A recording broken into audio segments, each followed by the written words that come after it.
thumbs up. That's the admin confirming we are ready to kick off this top 8 here. Mortal Kombat 1, the young blood Hourglass of Rain. And so weird to say, the not so young blood anymore Sonic Fox, seasoned veteran, but 2 training partners. This result could be most unpredictable. Now, I am genuinely curious. Okay, it is going to be the Cyrax from Sonic Fox. Sonic Fox been playing the Ketchup and Mustard duo, loads of Sector, and now the Cyrax too. We're going to have an explosive match ahead. Cyrax, Mad and Bo, such a scary team, especially in the hands of someone with the execution of Fox. But immediately, Hourglass is able to get out of the setup, finds the advantage. Melina Lau, the tried and true team that we've seen Hourglass play so many times. And this is a matchup, they have grinded this online, they have played so many sets against each other, and Hourglass has been able to hold his own pretty consistently. However, this first round, we are seeing Cyrax setups. Here comes the net, meter drain, goodbye. No drain, I think no break for you given this situation. That's what's so scary about Cyrax. You spend 2 bars to take one of theirs, but in this game where breaks are 3 bars, it is so ridiculously worth it. Okay. Ooh. I mean, this comeback is, yeah, round 1. You're going to have to flawless block to survive that. Not going to happen this time. Round number 1 goes to Sonic Fox. Word on the street is that when these 2 play their practice games online, the first to deaths, it actually tends to be Hourglass of Rain that comes out on top. But this setting, Evo, stage, offline finals, this is going to test anybody's mettle. Okay, the command grab comes through. One of the many things that makes Mad and Bo so scary. Command grab combos off both directions. The help with the setups. Not going to see it this time, though. Keeping it simple. Oh, tries to jump out, but gets caught by the bomb anyway. Where are you going? Nowhere. You are back where you started. The green net once more. Oh, and the Mad and Bo pickup as well. This is most likely going to be game number 1. A few more bombs should do it. We're going to get even more of it. An almost unclimbable mountain situation for Hourglass of Rain. Cyrax, if you have not seen this character, you probably saw it in that match. Setups for days. What makes the Mad and Bo cameo so devastating is that traditional escape methods like jumping out of the grab, Mad and Bo has options that can shut down common escapes, making it even more of a nightmare to defend against. But Melina does have the tools to punish hard if the read is correct, because that's what we have to remember. You might not always be able to punish Cyrax when you get the right read out, but sometimes you can, especially if it's like one of those grab opportunities, and that's where Melina is going to be able to thrive. Chop to the head! But you have to get out of the setups first, and right now, Sonic Fox, it is party time. Okay, uh-oh. Oh, here we go. Uh-oh, scary stuff. She's swinging, and it's gonna be command grab again. The breaker is forced out. Now, never say never. Melina does have rather explosive comeback potential. However, went for the big read of the down 1 ball roll. No one home. That was hit in the wrong order. You definitely wanted the down 1 to get blocked and the roll to come out. Yeah, counter poke ball roll is definitely a cheeky way of trying to steal a turn back with big reward, but in that instance, the poke hits. They end up blocking the ball. It does not combo. Oh, I love that option. Yeah. Beautiful armored reversal just to get out of any situation. So much aggressive armor used this weekend. Oh my goodness, you see that? The full, 3 dashes up to try and get that bomb. You can tell Sonic Fox is feeling super comfortable right now. And that's what I'm saying! You want to jump out of the setups! Mad and Bo, the rude landlady, chucking the bottle to cover the airspace. Are you going nowhere? You haven't paid your tab. There is bills to pay yet, but right now Sonic Fox is collecting. This combo maybe won't do enough, but you go for the drain.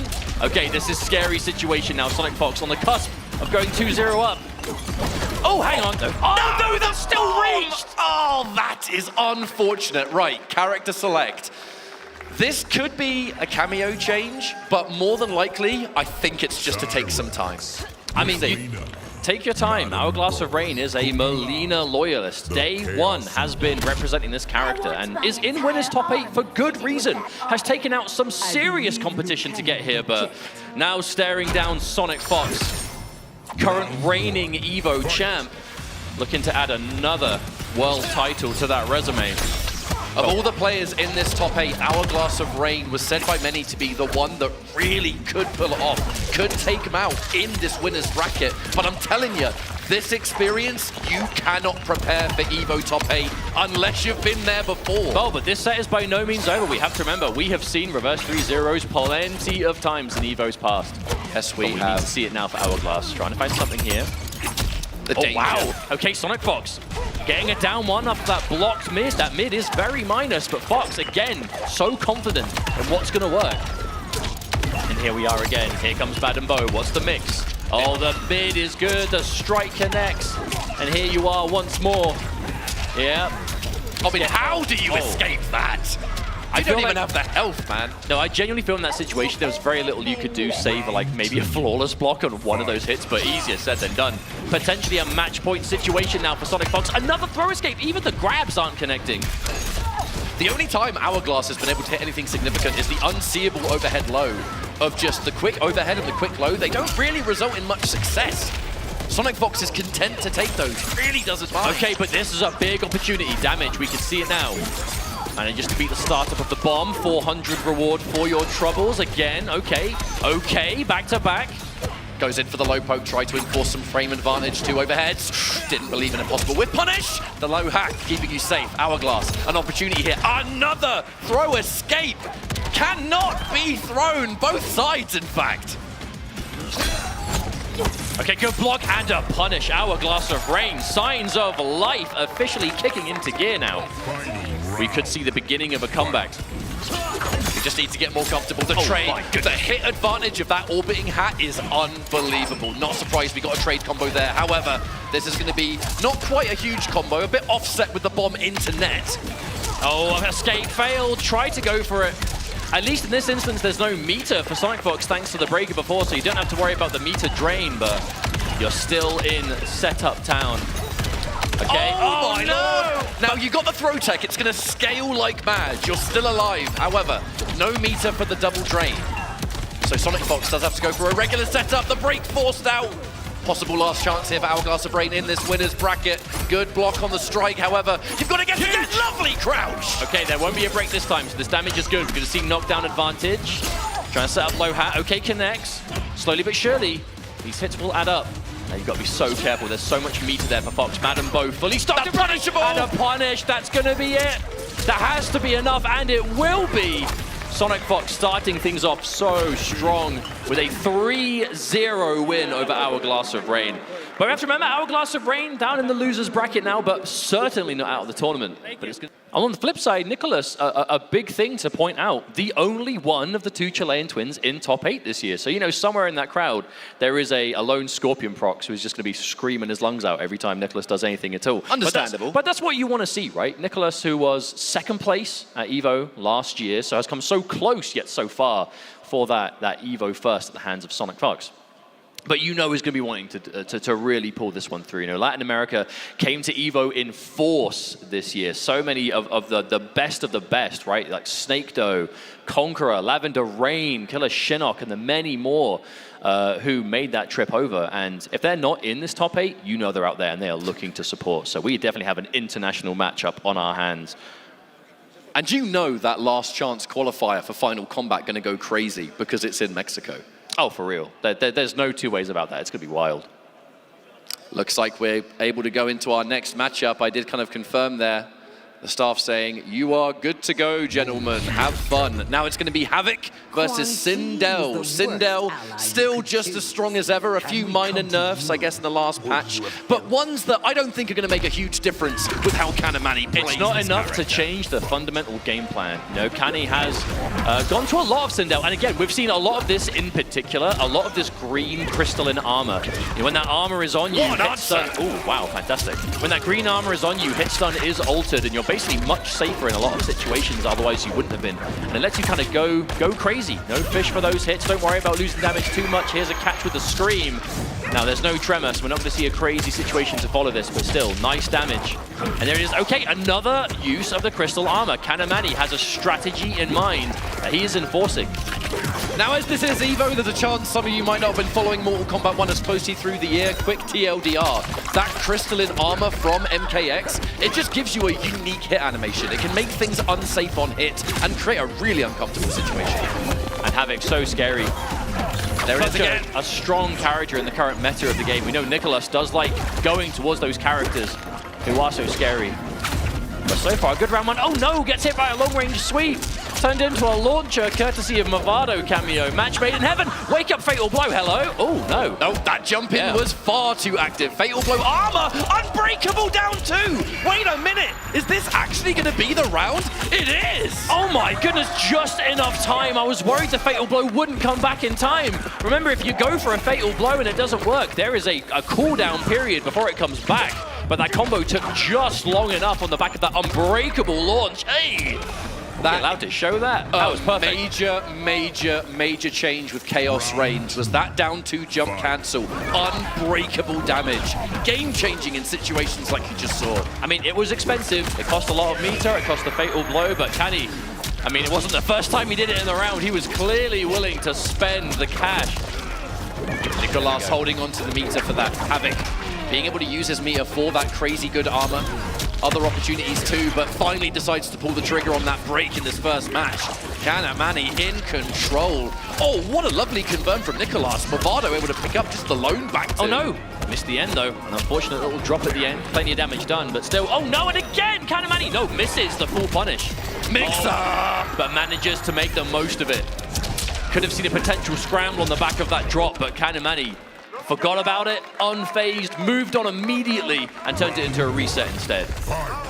Again, I said this going into the match, cool and level-headed, which you kind of have to be when you're facing down a titan of the game, such as Nicolas. This is what impresses me so much, is Kanamani's just general composure here. Like I said, first time on American soil for tournaments. But not the first time we've seen those highs ducks. Kanamani is just on it with those crouches. No highs going unpunished. And Kanny is just one of the greatest at the Duck OS. That's just one thing that really sets him apart. Nicolas, not used to seeing Nicolas just straight up struggle to land a significant hit, but this changes now. But he's also in Fatal Blow territory, so he does have access to EX Tether, should he want to do it. There it is. Here we go. Okay. What's it going to be? Are we going to do it? Armor break for the defensive tremor, the matchup knowledge! And that's going to be a punish! Oh no! That was such awareness from Kanamani. Normally, that EX tether into the snap, if you spend the meters, armor breaking potential, it's so hard to get out of that. But Kanny with the savior call on Tremor, just to avoid the situation. All those resources spent, and it did not even get the round. Kanamani able to turn things around. Unbelievable turnaround, however. No time to reflect, really, because we're going straight into this next round. Kanny landing a hit, going in for that Tremor armor, which has just been working overtime. Beautiful with punish from Nicolas, however. So you have to be careful. That Sindel forward one, a strong, normal, multi-hitting, very confirmable, but oof, with punishable. Oh, went in for the advancing mid there. Nicolas with a great down 3 to challenge. The armor to interrupt. The guaranteed plus frames into setup of the Movado slide. And now, Nicolas on the board. That was a Movado slide on hits like mid-combo. Haven't seen that in a while. Don't see that every day, normally used. Oh, there's the interruption again.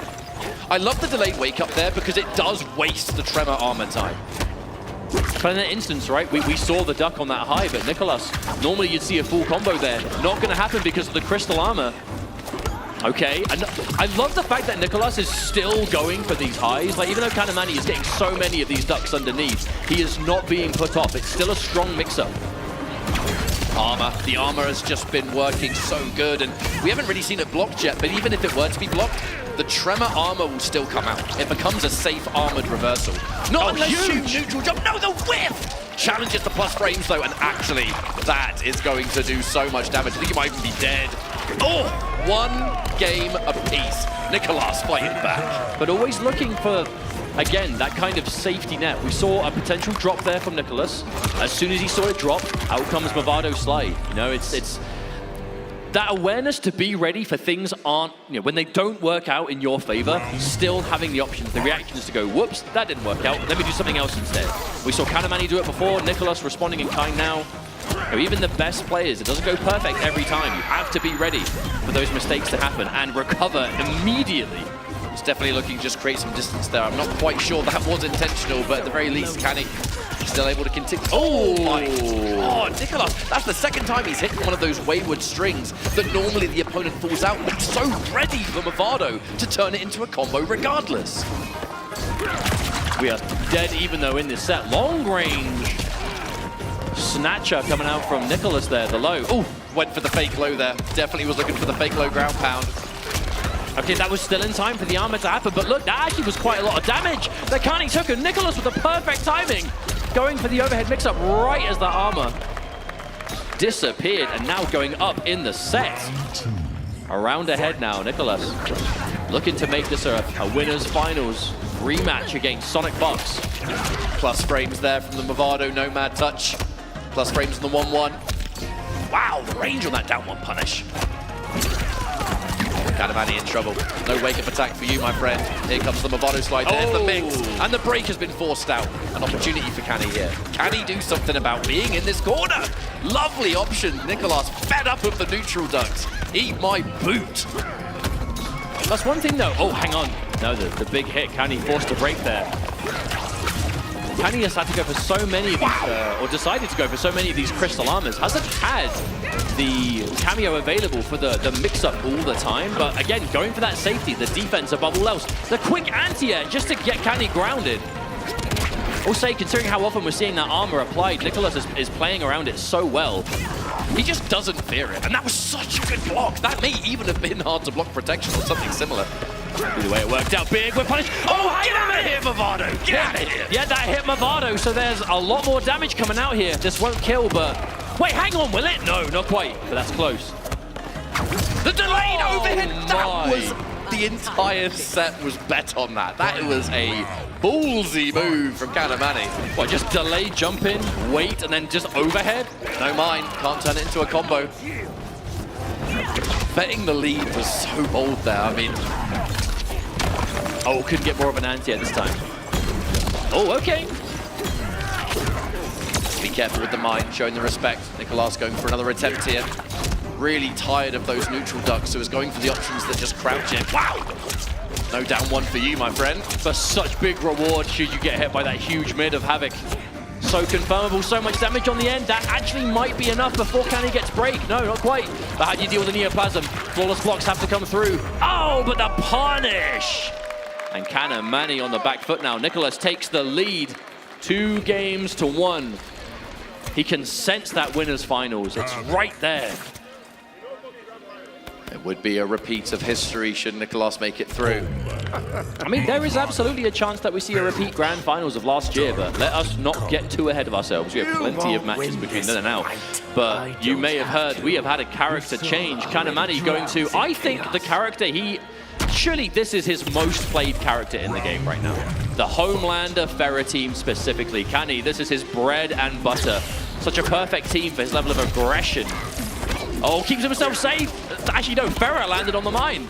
But I think rather Ferra land on it than Homelander, because that's not going to be a combo. Look at the down one. Wow, okay. We pick up that down one. It's just another day in the office. As I said, this is a team that Canny has played a significant amount. With a big catch from Nicholas. All right, we're going to be going near corner territory, which is very scary. Homelander.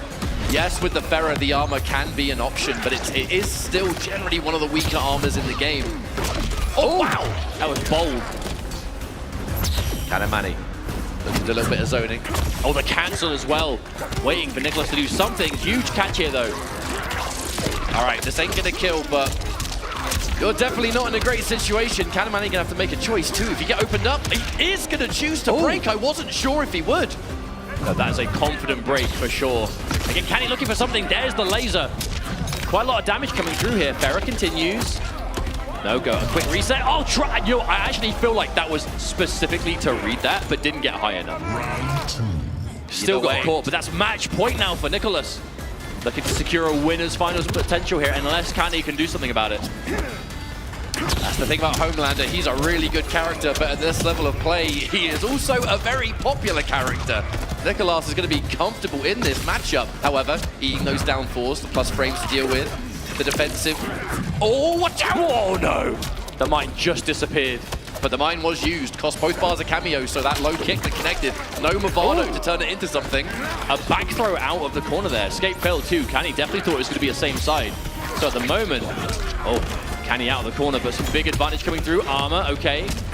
Plus frames on that down for another armor. I mean, this is a risky business. However, we're going to confirm. That was so far. That's very just enough. Is there enough to kill here? There is just enough again. Kanamani looking decent here, but again, this is still match point for Nicholas. I was a bit worried about the amount of armor we saw there, because obviously no break potential to build for the rest of that round. But that forward four has just been working so hard in this match. Can you believe that used to be a low? I mean, it's one of the scariest things about Canny playing this character. Oh, what? The mix-up is good. Oh, drop. A drop. He got it! Yeah, again, a drop into an opportunity. Kanamani just went for the quick standing one, tried to get a quick punish, but Nicolas was just ready for the whiff punish. Oh, that was so long range. It's looking real good for Nicolas right now. One more significant hit. The breaker's surely gonna have to come out, but he goes for the... Oh my God. What do you do? You've got to make a crazy comeback here. Is it possible? I mean, there's Fatal Blow, there's a lot of meter. Next hit would actually win if Candy can find the hit, but there's no Ferret to help find it. Yeah, manages to get over the mine. So careful though. No, that could have been it. If there was the faith to follow, but there was none to be found. Nicolas manages to take out Kanamani in this winner's bracket, and winners finals is secured another time for the young Chilean. 3-1 over Conqueror, over Han Rashid, and then the most important match for this gentleman in the tournament, 3-2 over Scorpion Proc, securing his first ever EVO Top 8, where I mean, there's so much more than just the EVO Top 8 going on for this tournament for Ger, because he has been around, he has traveled so many times to offline events and pro competition. He needs as many points as he can get, and a Top 8 here is a good way of doing so. But in his way now to stop him getting even more points is online Kale, the young destroyer. I gotta say, I do like this Lao pick. One of the big things is that Lao now is heavily built around that somewhat range control, that neutral. The way Ger plays Geras is so heavily geared around the rewind. If you hit him and he spends a bar while he's got the hourglasses, he'll go back in time and break the combo for a bar, get the health back. If he's fighting someone that's chipping away, there is no such opportunities to rewind. There's the first one though. Make no mistake though, it is hard to play Geras at this level. There is so much you have to keep tabs on, resource management from the start to finish of every match you'll play. He is strong, but he takes a lot of work. But we know, lucky for us, Ger is the kind of player who has put in that work and worked so well with that Motaro low shot. Massive block advantage on those little projectiles there, and Kale just content to just sit and defend. Does get opened up by a throw though, but still sitting with a nice lead. Oh, went for the snap. Actually, that was a big snap. If that snap connected, that would have been enough. Nice catch on the overhead, though. Haven't seen any Lao players do the spin before. It's a much safer option, I suppose. Oh, Kale has always been, like, of all the Lao players who have picked up this character in MK1, Kale does the most spins. Like, without a doubt, has always been the case, but for reasons like that. Sand Simulacrum kind of gives you a free opportunity to go in. Should the clone get hit, it just puts Geras back to where he started.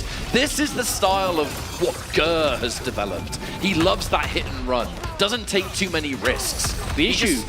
Oh, sorry, go ahead. I'm just saying, he creates such a brick wall that he has the most timeouts of any player in the competitive circuit. But his issue is going to be resources here, though. You know, you can stack that hourglass if you've got the meter to do so, but he's been pretty starved of it. Oh, was that a confirm? Was that a single hit confirm from online Kale? This is bad. Knockdown, homing missile, it's all gonna chip. The chip damage was avoided once, but only so much you can do in that situation. Maybe try and flawless block and just pray for your life. Either way, that's gonna be game one for online KO. And to remind everyone at home, this is elimination territory. One of these players is out of the tournament after this set.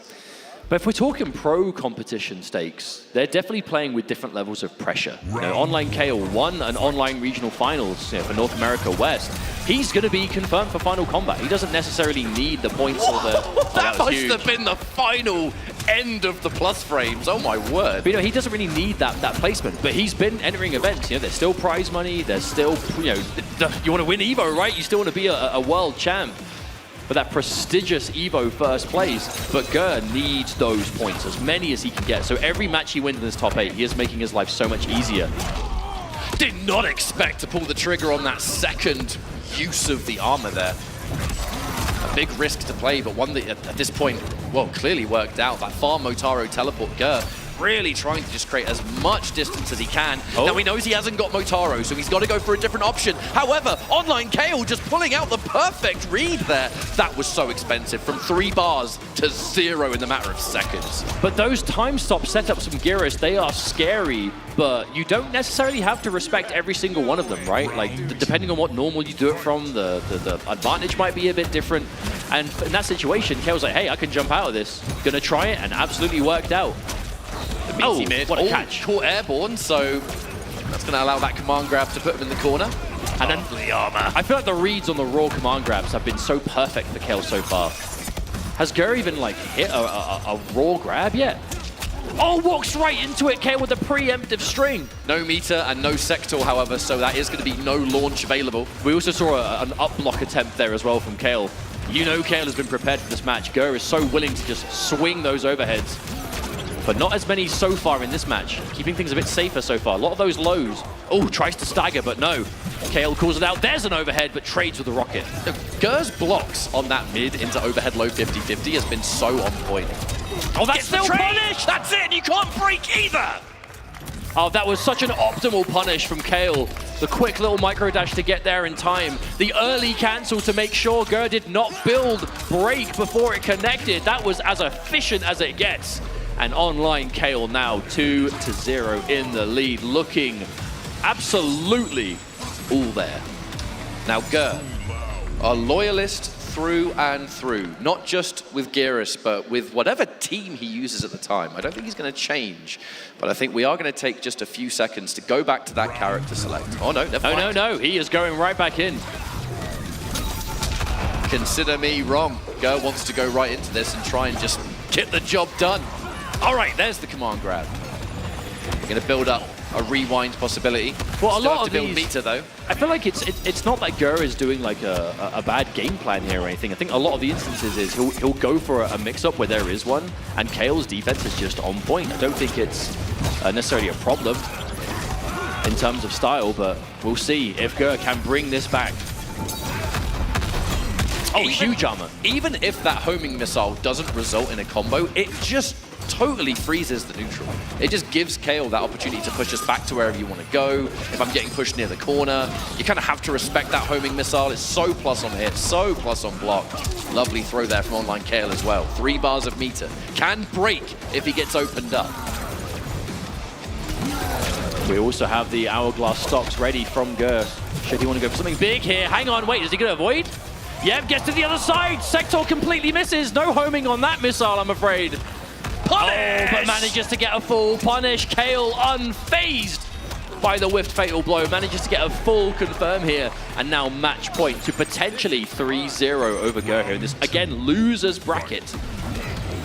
Kale even tried to go for the sector fatal blow, which is way faster. Plus hit. Yeah, 9+ frames for that flamethrower. I actually think Kung Lao's like normal strike might be faster like, at point blank, but that's a situation you want the range. Yeah, it's too far away. Yeah, I think it was more of a distance thing. But still, that's a strong thing about this team. You have access to 2 strong fatal blows for different reasons. But good defense from Gur. But again, this has been the issue. It's the neutral Kale. So much lockdown with these up rockets, the mobility chipping away. Oh no, Motaro got slapped. Yeah, one hat at a time. This life is just disappearing, although we are pretty even here. Oh, but calls out. Wait, no, was that a full? No, I actually don't think that was a punish. Remember, Kung Lao has access to that fast punish option. No, big up block. Oh, wait, hang on a minute. Whoa, whoa, whoa. Could still go for the rewind. Catches underneath. Big opportunity here for Gur. Gets a freeze. Teleport extension. No, straight into fatal blow. Okay, Geras fatal blow. I swear this just doesn't scale. This might actually kill. It's going to do a lot of damage at the very least, and even then, Motaro's locked and loaded. Oh my goodness, Are you dead? Look at this. 560 big ones. Yeah, you weren't kidding. That didn't scale whatsoever. Now, Gur needed that round. You can hear this crowd here. They want Gur to pull through. On the back of the clutchest rewind we've seen as well. Oh, that rocket still went in. One of them missed, and the other was like, nah, I got you, bro. Nah, Sector don't miss. That's my boy. Good block. The defense on that overhead blow has just been immaculate. Oh, okay. Why are you kicking? Stop kicking me. Okay, here comes the sentry. Good block. I felt that was actually a really good block of the overhead. I think from that range, the low wouldn't have even connected. So Gur with the awareness. Geras with the thrust. Okay, knocked down. Good block on the overhead once again. Anti-air. Okay, caught. Damage opportunity. Yeah, another sentry. Huge. I love that choice from Kale. Just safely get rid of it. Another homing rocket. Just takes the advantage, but Gur is safe. Homing rocket does have a pretty gnarly cooldown on it, though, so Kale is going to have to bide some real time here to get it again. If there's one thing that Kung Lao's going to do in this neutral, though, it's build meter. Gur has to block so many of these situations, but it's going to build bar every step of the way. Kale, again, a breaker available. Should he get opened up here? Okay, we've got the hourglass ready. Teleport out of the corner. No. Found it. Okay, nice. Decent end for Kale. And again, at this point, individual hits will be all you need. Oh, the overhead was good. Managed to get the rewind. No, Gur is still alive. Possible last chance here for Gur, though. You cannot get opened up anymore. Good block!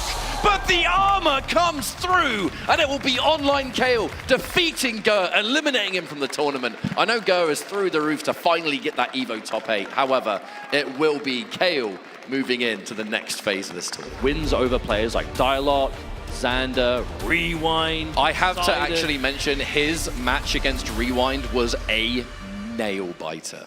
He himself said, I can't believe I won that. I don't know how I won that. But no time to reflect on that now. We're going to be loading up. I saw some thumbs up. We might be jumping in very, very soon. It's going to be another Geras. However, what excites me so much about this, you're seeing the same character that Gur just played, but this is a very different style. Now, what cameo have we seen from Scorpion? It's either going to be Pharah. It is going to be Pharah. We see Pharah or Tremor from Javier these days. I mean, Pharah is just back 3. Such an amazing button when you have access to Pharah stance, the Tor stance on the back of it. Huge throw combo damage. Turns him into like elements of MKX Scorpion, right? A lot of restand into overhead low potential. Huge uplock! Still ready! Opening up the first round of the first game with that, that is sending a message. Yeah, doing uplock for the first Tor stance overhead, like Seraphan is not messing around. He is here to play. Javier down on life here. Has been known to make some rather incredible comebacks historically, but it's going to be tricky when your opponent has the rewind available. But you see the adjustment there this time though. Javier with a huge delay on the back of like committing to any of those options. Big punish with the full screen spear. Now, Scorpion, one of the biggest hit and run characters in this game. One thing he's so good at is that backwards movement. It's quite hard to chase him down. He can play a lot more of a slow game than you would expect. However, the counter poke. I love that counter poke into Motaro teleport at that perfect timing that gives you the meterless stun. That was so clean from Seraphan. On hit, you get the combo on block. He's teleported you another option. He is just ready for this. It also shows that Seraphan is so prepared for the adjustments, not only just the basic kind of matchup knowledge, but just as Javier is trying to adjust for it, he's adjusting too. All right, this is Pharah, so that's a throw combo for Scorpion. Respectable damage too. All right. Fast recovering back forward too. Ooh, gets up swinging though. Escape failed. That's so smart to go for the forward throw. Chuck that in every now and then. The throw combo with the cameo is so attractive, you would always assume that that's going to do it. And immediately now, you want to up-block me? I'm going to start throwing out command grabs as well. Extra damage. That's the layers. Ooh, my word. If only he believed the crouch. He knew he was ready for the next layer instantaneously. You know, Seraphan is actually playing from the future. He knows what Javier is doing before Javier does. Turret stance. Motaro's turret stance. Oh, no. Oh, how do you get out? Long range. Oh, okay, I love that choice. Wait. The Geras clone didn't even do nothing. No, that was a bait. Walk forward. That was 100% a bait. Like that. Normally, you see that kind of freeze time setup reserved for like on block or a knockdown, and you're using it for these like scary, hard to blockable situations. And most players, if they think they can, they'll jump away because they don't want to sit there and deal with like overhead lows and command grabs and whatever. So that was just one huge bait from Seraphan. Go for it, make him jump, and you jump, and just that was the earliest jump kick we've ever seen. My man spent 2 bars to do nothing just because he was so confident. Which made it something. Powerful maneuver. Do nothing, and something is created out of it. Again, trying to put himself at a slightly safer distance if he's going for these Pharah options. However, there's that meterless confirm. Michael Seraphan now spends one of those bars. Big damage to follow up, and a good knockdown to boot. We have the possibility of plus frames. Oh my another wonderful anti-air. Javier on the back foot again is just having a hard time figuring out, how do I open up this guy? Okay, there it is. That's the first time we've seen a large opening in quite some time. Reset overhead. I think that's the first time we've seen a mix-up from the stance pay out so well. Oh, that punished! Oh, that is definitely enough. Another round on the board. Seraphan looking scary right now. A player possessed. Javier doesn't have much time to make this adjustment, however, looking for it. The down one attempt whiffs completely. But you see the damage on this for what that is. The overhead, mid 300s. Lovely jubbly. It's not just the damage too, it's the fact that back forward 2 recovers really fast, giving Scorpion ample time to go in and try to establish the footsies. Caught the down 4, with punish it with the back 3. Another combo to boot. Reset, okay, instant low. Ooh. Javier really mixing up his timings of when he's actually going to let the Pharaoh rock, so you're not going to be completely confident. Backwards move, I'm telling you, Scorpion, this man can retreat, and another hit. Back 3 has been the magic button so far, ending it with a side switch. Confident end for Javier. However, signs of life are round on the board. Hey, it's still best of 5. There are potentially plenty of games left. I love the defense from Seraphan. Has just not been phased in the face of these Pharah, just these tour stance mix-ups. Pharah getting hit though means you got to deal with that 6-second penalty before it even starts to recharge. So hitting Pharah may not do much damage, but it means that you've got about 6 seconds of leeway before you've got to worry about the next summon. Man, I don't think we've seen a single one of these snaps connect across any of these Geras matches we've seen so far today. Because the reward of them is so high, but players are just, they are not overextending. They're being so careful. This is an interesting neutral because Javier is so used to being the one that is dictating that pace with backing up. Geras' backwards movement is pretty much just as good as Scorpion's. But that's the interesting dynamic of the matchup. Oh, there it is again. Kind of just playing at that max range back 3 distance, such a long range button to begin with. Then you throw Pharah on the back of it and it gets so much more powerful. Delayed! Or you could just do it point blank, I guess. Javier with the knowledge. Wow, the full screen spear. I mean, None he of had us break. safe. He had break. He's got meter too. Oh, here comes the Hellfire. It's not enough to kill. Michael Seraphan wasn't ready though. I wonder, did Javier mean to just... Oh no. Did Javier mean to drop it at the end into Hellfire? Oh, there it is. Whoa, whoa, whoa. Motaro, sorry mate. You're gonna miss your turret stance this time. Javier, a round or a game on the board. I really like this adjustment. The timings of the back 3 really just catching you uncomfortable in the neutral. But I do wonder if that was an input error by Javier at the end. Normally you see it was like a back 2 or something into the Hellfire just to kind of help it along. I think it probably was meant to be a back 2. Maybe. Either way, it still worked out for Javier, so still alive. And now we are dead even, 1 game apiece. And again, have to remember, Seraphan's defense has been so good against these Pharah options, but at the end of the day, it is a mix-up. And Javier is not going to be deterred. He is sticking to the strategy. This is a team he's played so many times. Well, Javier's combos, the ender will dictate how much Pharah needs to recharge. He'll go for Death Spin at the end if he just needs the animation to take time to get the cameo back, because the cameo really is the secret to this team.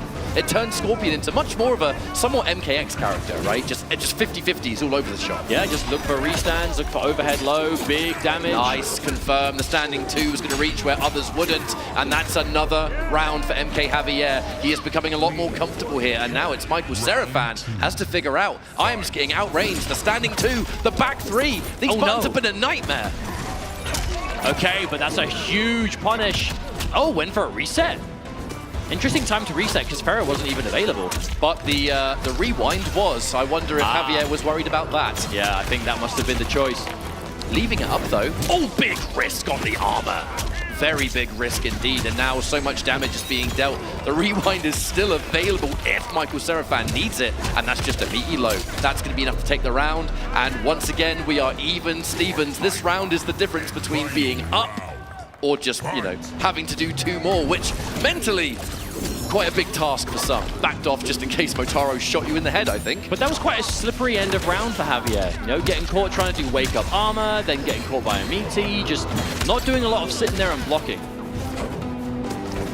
Important first hit, though. First blood here for Michael Seraphan. Javier, loads of meter. Oh, that's gonna, yep, a clean punish.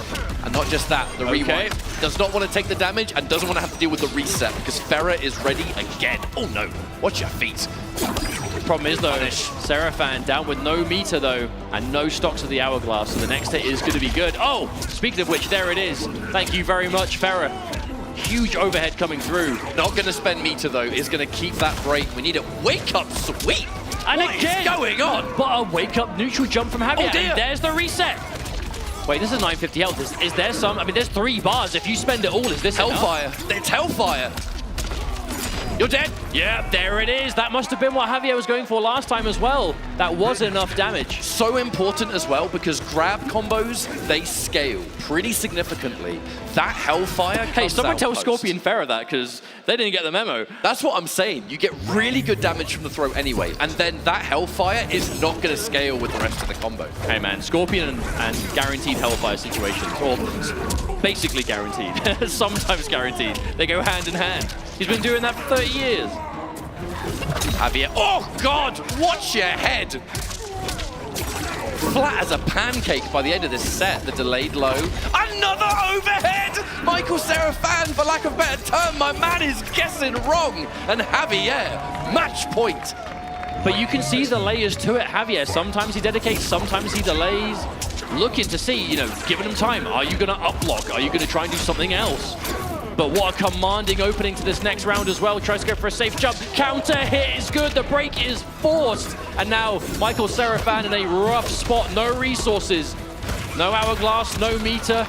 But not zero chance as he is swinging back now. Oh no! There's 2 meters. Is this enough? Again, it's 950 health. Hellfire. Do we even need it? No, we don't! Michael Serafan must have been worried about something similar. And it will be Javier taking out Michael Serafan. Huge congratulations. Final combat, boys. That was such an important set for Javier. Gonna be over the moon. But the thing is, we still have a top 8 to get through, my friend. There's that Sindel that Kanamani has been really going towards in the entirety of this tournament so far. So the question is, I wonder what matchup we're going to be seeing. But I want to say shout outs to all the EU heads at home who are tuning in, whether you're watching just at home, whatever time zone you're on, whether it's late at night, whether it's the evening, whatever it is. I do want to say, because it's a 10 a.m. start, I don't think it's as savage as it could have been. So I'm sure there's going to be a decent amount of you at home tuning in. Thank you so much for spending your weekend with us. I say that to the people watching. I say it to our wonderful crowd that we have here live and in person. It's going to be Kung Lao versus Sindel. Loser of this is out. Winner progresses to top 4. Looks like Candy putting a lot of faith in this Sindel, the immediate armor, and that's going to be a grab combo. Didn't quite get the second dash though. Yeah, I think if you actually get the full shove and you don't get knocked back by your own missile, it's quite easy to pick up from that, From that. Oh my! I'll tell you what isn't easy to pick up from, whatever that was. I've never seen that confirm in my life, mate. That was a sweaty conversion, if ever I've seen one. Sector's full screen teleport. You don't always get the chance to confirm, but it does just completely destabilize this neutral. Looked for it. Cheeky ground pound there. Tremor, forever the meat shield. For those that may not know, Tremor, when he flexes, if he gets hit, it's actually a 3-second penalty, not 6. Now, because he just appears in front of you, there is elements of using him to absorb attacks, absorb projectiles mainly. He can punish Sub-Zero Ice Clone on reaction. That's not fair. Yeah, there is some unique tech to him because of it, but it's very interesting either way. A pretty even round number 1 here. Good punish on the poke. That's the downside of using your longer pokes. If it's point blank, you will usually get punished with it. Down 1. A break from Kale, the confidence. I mean, it's a close round. If this connects, it's going to be either you lose the round or you use a break as well. Oh, hang on a minute. Oh my goodness. That was so risky because even though the Tremor was coming out, I don't think you would have survived for the armor. Maybe not, but either way, it did work out. Kanamani takes a round. Overhead's going to connect. Missile pressure. The sweep doesn't look like much, but every single knockdown, it's damage, it's positioning, it's momentum. Oh, counter hit. Big opportunity here for Kanamani. There's not going to be a Tremor on the back of it. We did see Tremor used before. Let's make that reversal attempt a bit harder to deal with. That was an interesting ender. Going for like slightly different enders. I wonder if that's almost to make your opponent uncomfortable. They don't get their wake-up timing. And the escape, dash in throw is going to be good for Kanamani. Plus frames that down 3. It's going to be the hard to block. The break available for online. Kale has to let it rock. A tricky situation to survive there. So difficult to block the low ground pounds. The overhead flow options from Sindel at the same time. Huge up block on the rocket, but no. Kale is not deterred. This is really scary stuff. The delayed high. Oh, the whiff punish! Kanamani. 1 game up here, online Kale. Far from out of things, but after a whiff punish like that, sending a bit of a message, right? I'm looking for your buttons. I'm not afraid of you. Rematch. We wasted no time. No, this is definitely going to be quick back fire. This could very well be the matchup we see the entire time as well. I mean, I love to see that Kayle has had so much faith in the Kung Lao this entire tournament. So I feel like normally he would like start with the Homelander and then end up going to the Kung Lao if it was kind of like necessary, but just a lot of confidence here this time. Yet again, the quick little micro ducks underneath the grab, but what can you do? The missiles are coming. You have to deal with the chip damage, you're gonna have to deal with the plus frame. Oh! What? Oh my good lord! That feels bad. That feels so bad. Oh, the delay! But no, trying to fake out instead. And now the armor is good once more. Oh, tried to whiff punish. Went for the right option to make it whiff though. We're gonna get more? Yes, That's still connected. Yo, my man knows. He's done that homing missile once or twice. Whoa, the whip punish again! Even if you build break, is it even gonna be worth it? I mean, Kayle broke in a similar situation last time. Yeah, it's gonna be the same thing again. A really big risk to play though, because there's no chance of being able to, unless you flawless block. The flawless block, it's still active. No, Kanamani's patient as well, backing off. This is scary stuff. Okay, there's a good block too. Wait, is that connect? Oh my good God! How did you find that? Is that enough to do it? Surely, I mean, oh, it might be close. Oh, you're dead, mate. That is enough. You're dead as a doornail. What a reaction! He must have been like a pixel away from that down 3 hitting. Now that genuinely had to have been like, it couldn't possibly be closer without actually connecting. But that's why we see the breaks like that, Kayle. That young man confidence. And for good reason. For it again. The fact that down 3, just really good for also low profile. Just being able to go under those projectiles that you're having to deal with. All right, knockdown, no sector. Gonna have to do this the old-fashioned way. A complete swing of momentum though in this round until now. Kanamani finds the opening. This won't get close to killing, but it is gonna be a decent lead to keep anyway. Knockdown.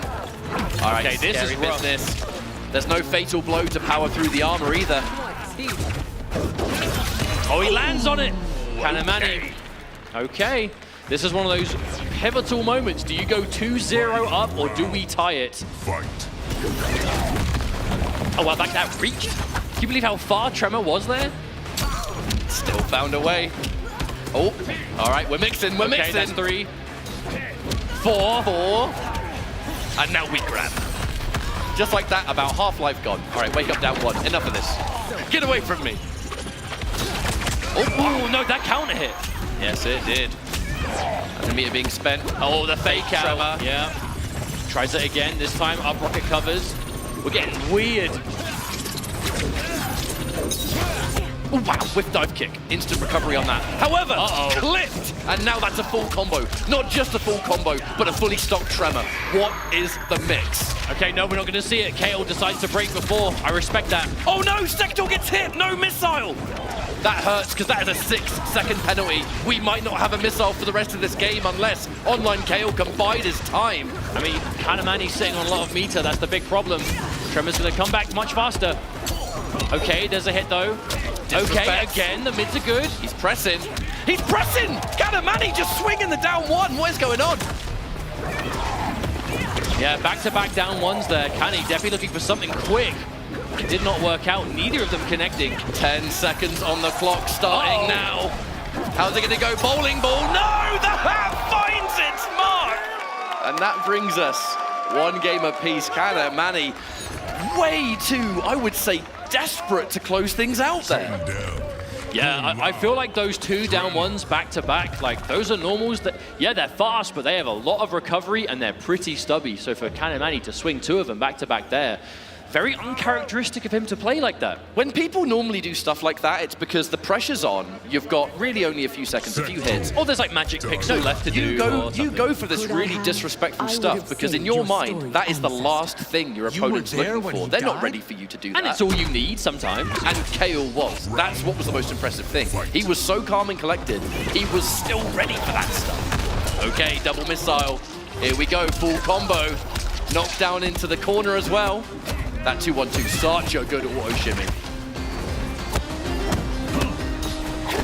But such a crucial match for Kayle to win. You do not want to be facing down 2-0 in losers bracket. But look at this momentum and the overhead as well.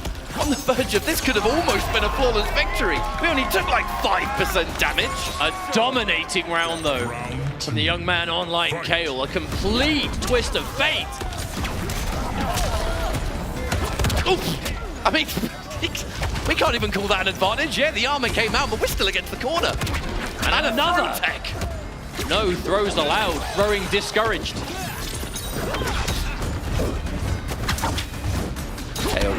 He's being so careful here, and I love to see it. So many delayed mids, though, from Kanamani. Because Kale is looking to tech throws all the time, and normally delayed mids is how you can kind of catch people slipping there. But Kale, ready for the delayed mids and the throws. This brick wall of a defense.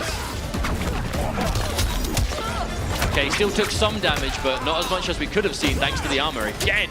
I still wouldn't call that a particularly good situation. And again, the patience, Kale. He's just not getting opened up, refuses to get opened up. Good block on the sweep. Cannot whip punish. Almost instant recovery on that. Oh, the buffer. Are you kidding me? And we're just going straight into character select? All right, this could be where the Homelander comes out, or maybe even something else. Well, this is going to be the final opportunity that Kanamani has. Not to be a broken record, but we are in losers territory, my friends. If you lose here, you are gone. Oh, okay. Actually, we just go straight back in and just take this moment. Next time, Earthrealm will host. You can definitely see the change in approach, though, from online Kale. The defense, superb. The aggression on point. What can Kanamani do to stop this momentum, though?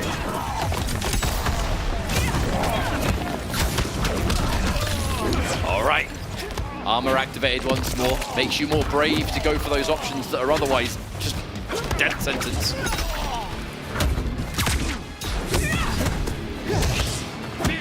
Okay, again, the defense.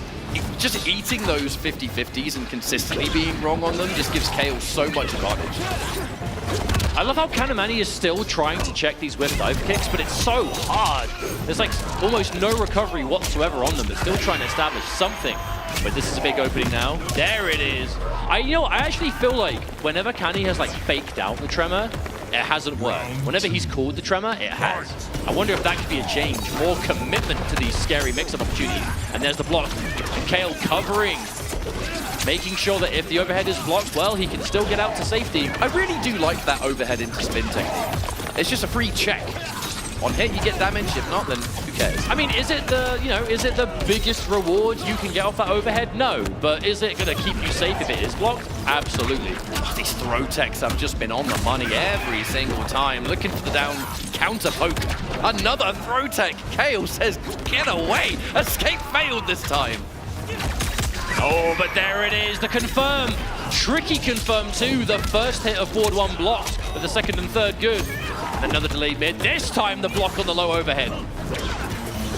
That block might have saved Kale's skin in this match because Kanamani just needs a little bit more damage, shy of 300 to bring us to a game 5. Many of us expected a game 5. Will we get there though is the question. Oh, I hope so. As Evo top 8. You do always have to be quite careful with any sort of projectiles. Didn't have the meter. Just shy of it. Like a shred away from having enough. Okay. You're definitely dead. Unbreakable? Yes, indeed. Yeah. Game 5 is secured. And it's all going to come down to this. One more match. But even there, you know, the boldness to just commit to Fatal Blow there. I mean, if you do have Breaker available, yes, you can take more risks, but at the same time, when you're that low, a great option from Kanamani. I like that choice because Kale has been poking after that overhead like almost every time. So Kanny just trying to establish armor, maybe send a message. Lovely block. A really good interrupt, though, from online Kale. He's going to let it rock. There are so many layers to both of their offense right now. Fundamentally, it's coming down to what kind of options Kale is choosing versus Kanamani, the flip, other things too. Armor meets armor, but in this case, Kanny still has meter, and he will spend it. All right, full combo. It's going to take a good amount of time. It means that we're going to be able to get Tremor back even faster now the snaps come out. First time I've seen that in the whole match. Easier said than done to find the space for it, but manages, okay. Kale finishing the string, looking for the advantage. Canny not letting it happen. Interesting trade. And there it is again. The mix-up is good, and Kanamani finds himself at match point. Round 2. It's a critical moment here for Online Kale. If you want the young man to make it through, you don't have much time left to cheer him on, I tell you that much. Okay, trying to go for a quick jump back projectile, not getting it this time. Oh, Fake! wow, okay. The fake! That is the first time, maybe in the entire set, that the Tremor fake out has resulted in a successful hit. Which means if you get a hit on the fake out, you then have Tremor to use again later. Pretty scary. Really difficult situation. We are on the verge of getting a combo break. That does mean, though, that Lau's going to have to choose break or armor. A hard choice.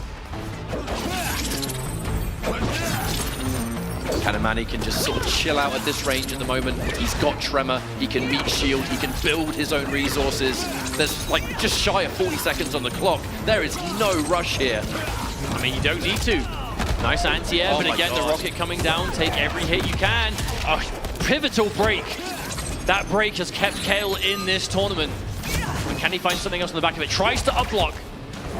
But this time again, Kanamani not looking to commit this time. Really wanting to take this win slowly and steadily. All right, the good block of the low. That actual low block might be everything. Do you have time to make this comeback? Hang on, I don't know. Go big or go home! Go big or go home! There's not much time! Is this fatal blow going to be enough? That is the question! This has got to be enough for the lead. It is. With 1 second left, I don't think there's anything Kanamani can do to get back in this round. That has to be enough. 1 second to go with a missile to shut it down even more! Still alive in this set! What a catch! That was a long second, I'll tell you what, but we are going down to the final round here. Game number 5, 1 round apiece. Who advances and who is going home? So much momentum on the back of that. However, the good blocks. We got hit by 1 bit of the ground pound, but who cares? It's negligible damage. Online Kale, really good in the meter department. The air hat just to keep you from eating that air trade. A lovely throw. It's impossible to call who has the lead right now. Okay, avoided it. Online Kale. Okay, wow, that was so risky There from wasn't even a Kanamani. Tremor. No, that was from the heart. Another meat shield. Better Tremor take the hit than you. Uh-oh. But then as soon as one connects, Online Kale smelling blood going in. Keeps it nice and simple. Standing one ender. Uh-oh, 50-50s. A down one. Potential pressure here. Gets the counter hit. The break. This is too close for comfort. So much resource on the side of Kanamani, except health. He finds the mix. He finds the mix. Kanamani pulls the trigger on Fatal Blow, and in a true nail biter, moves on. A rivalry that is slowly becoming more and more apparent. That was an exhausting set. No, that has to have been the ultimate sigh of relief for Kanamani. That matchup, we've seen these two play online, we've seen how close it can get between them. And then here they are again, doing the match in losers bracket, but managed to pull it out, does Kanamani as he moves on. And what I think is the best set we've had so far today. I feel like as we've progressed in competitive fighting games, the era of character specialist, it is slowly becoming a thing of the past. no People offense, like to have Empress. variety. They don't want to pick themselves in bad matchups. This kind of match is a treat. Fight. But what makes me laugh though is, and I'm not firing shots, but to both Hourglass and Javier, I've seen both of them over the time pretend like they're picking up other characters, and then when it's in tournament, it's Scorpion, Melina. You can't quit your favorite. That's just how it goes. Hey, but they took him to Evo top 8, so, you know, clearly something is right. But the big change here, though, is the Scorpion Tremor from Javier, which is much more of a, I suppose, kind of like traditional Scorpion team that this game has seen. A lot of like safe death spin, nice damage extensions. You don't quite get the same overhead low that you get from Pharah and the massive throw combos, but still. you definitely get a lot of interesting tools that Scorpion very much likes to have. Scorpion Ferrer is an anomaly for the character. Like, Tremor brings you much more to a fundamental that he hit and runs, you know, and that's the whole thing. Lovely break there from Javier. Confident, though, I must say, because that was a brave option. Is he going to go for bait the breakout, maybe? No break. No, they will choose to break at the last minute. Has to be plus. The throw. Bold business. Is it going to be possible to find a hit? Oh, I love that. A big risk. Yeah. A big risk. That right there is going to be a very important piece of this matchup that we will have to remember. There is basically nowhere on screen that you can spear that ball will not pick it up. And that ball is a full launch every time. Oh, okay, no. We're going to be seeing Javier fish for that quite a few times. That meterless Hellfire into Tremor launch does so much damage. But it is not unblockable. A hard read there from Hourglass, though. I know sometimes Melina players can sometimes get full roll on accident, so I'm never going to boldly claim whether it was or not. I'm not a Melina player, however. That is a big part of the team right there. Death spin into Tremor punch. She is the right character, though, that you could assume that it's probably intentional whenever you see a ball. It's just Melina players, isn't it? It's hard to tell. No, for real, it's part of the Melina DNA. You are playing the character wrong if you are not throwing out a ball every now and then. I'll be honest. You've got to install the fear into your opponent. You know what I'm saying? It's got to be done. Oh, wow. Advancing overhead. Looked for the reversal, but just covering way too much space. Tremor nowhere to be found, and that will be game number 1 for Hourglass of Rain. A solid start. You can definitely see how punishing it can be, though, right? You're so motivated to go for those big rewards, whether it's a spear, whether it's a teleport, reversal trying to cover it with Tremor, but if it's not on point, Melina will make it hurt. Melina, I feel like, has been so consistently one of the higher damage characters in the game. Maybe not so much with the Kung Lao team, because this is much more of like a consistency above all else, but this character is capable of some big numbers. Ah, and there's the adjustment. This time we go for the ground pound instead, the longer reach and the quicker startup. Very down 1 heavy, though, and Hourglass ready to punish those. Any down 1 on hit from Melina, it's a decent position, right? Because you have the advancing overhead. You've got the instant low. Her sweep is plus on block. Most people don't really know that. That's why he backdashed afterwards. He was looking for a button, but he didn't want to get hit. Punish. Oh, big punish.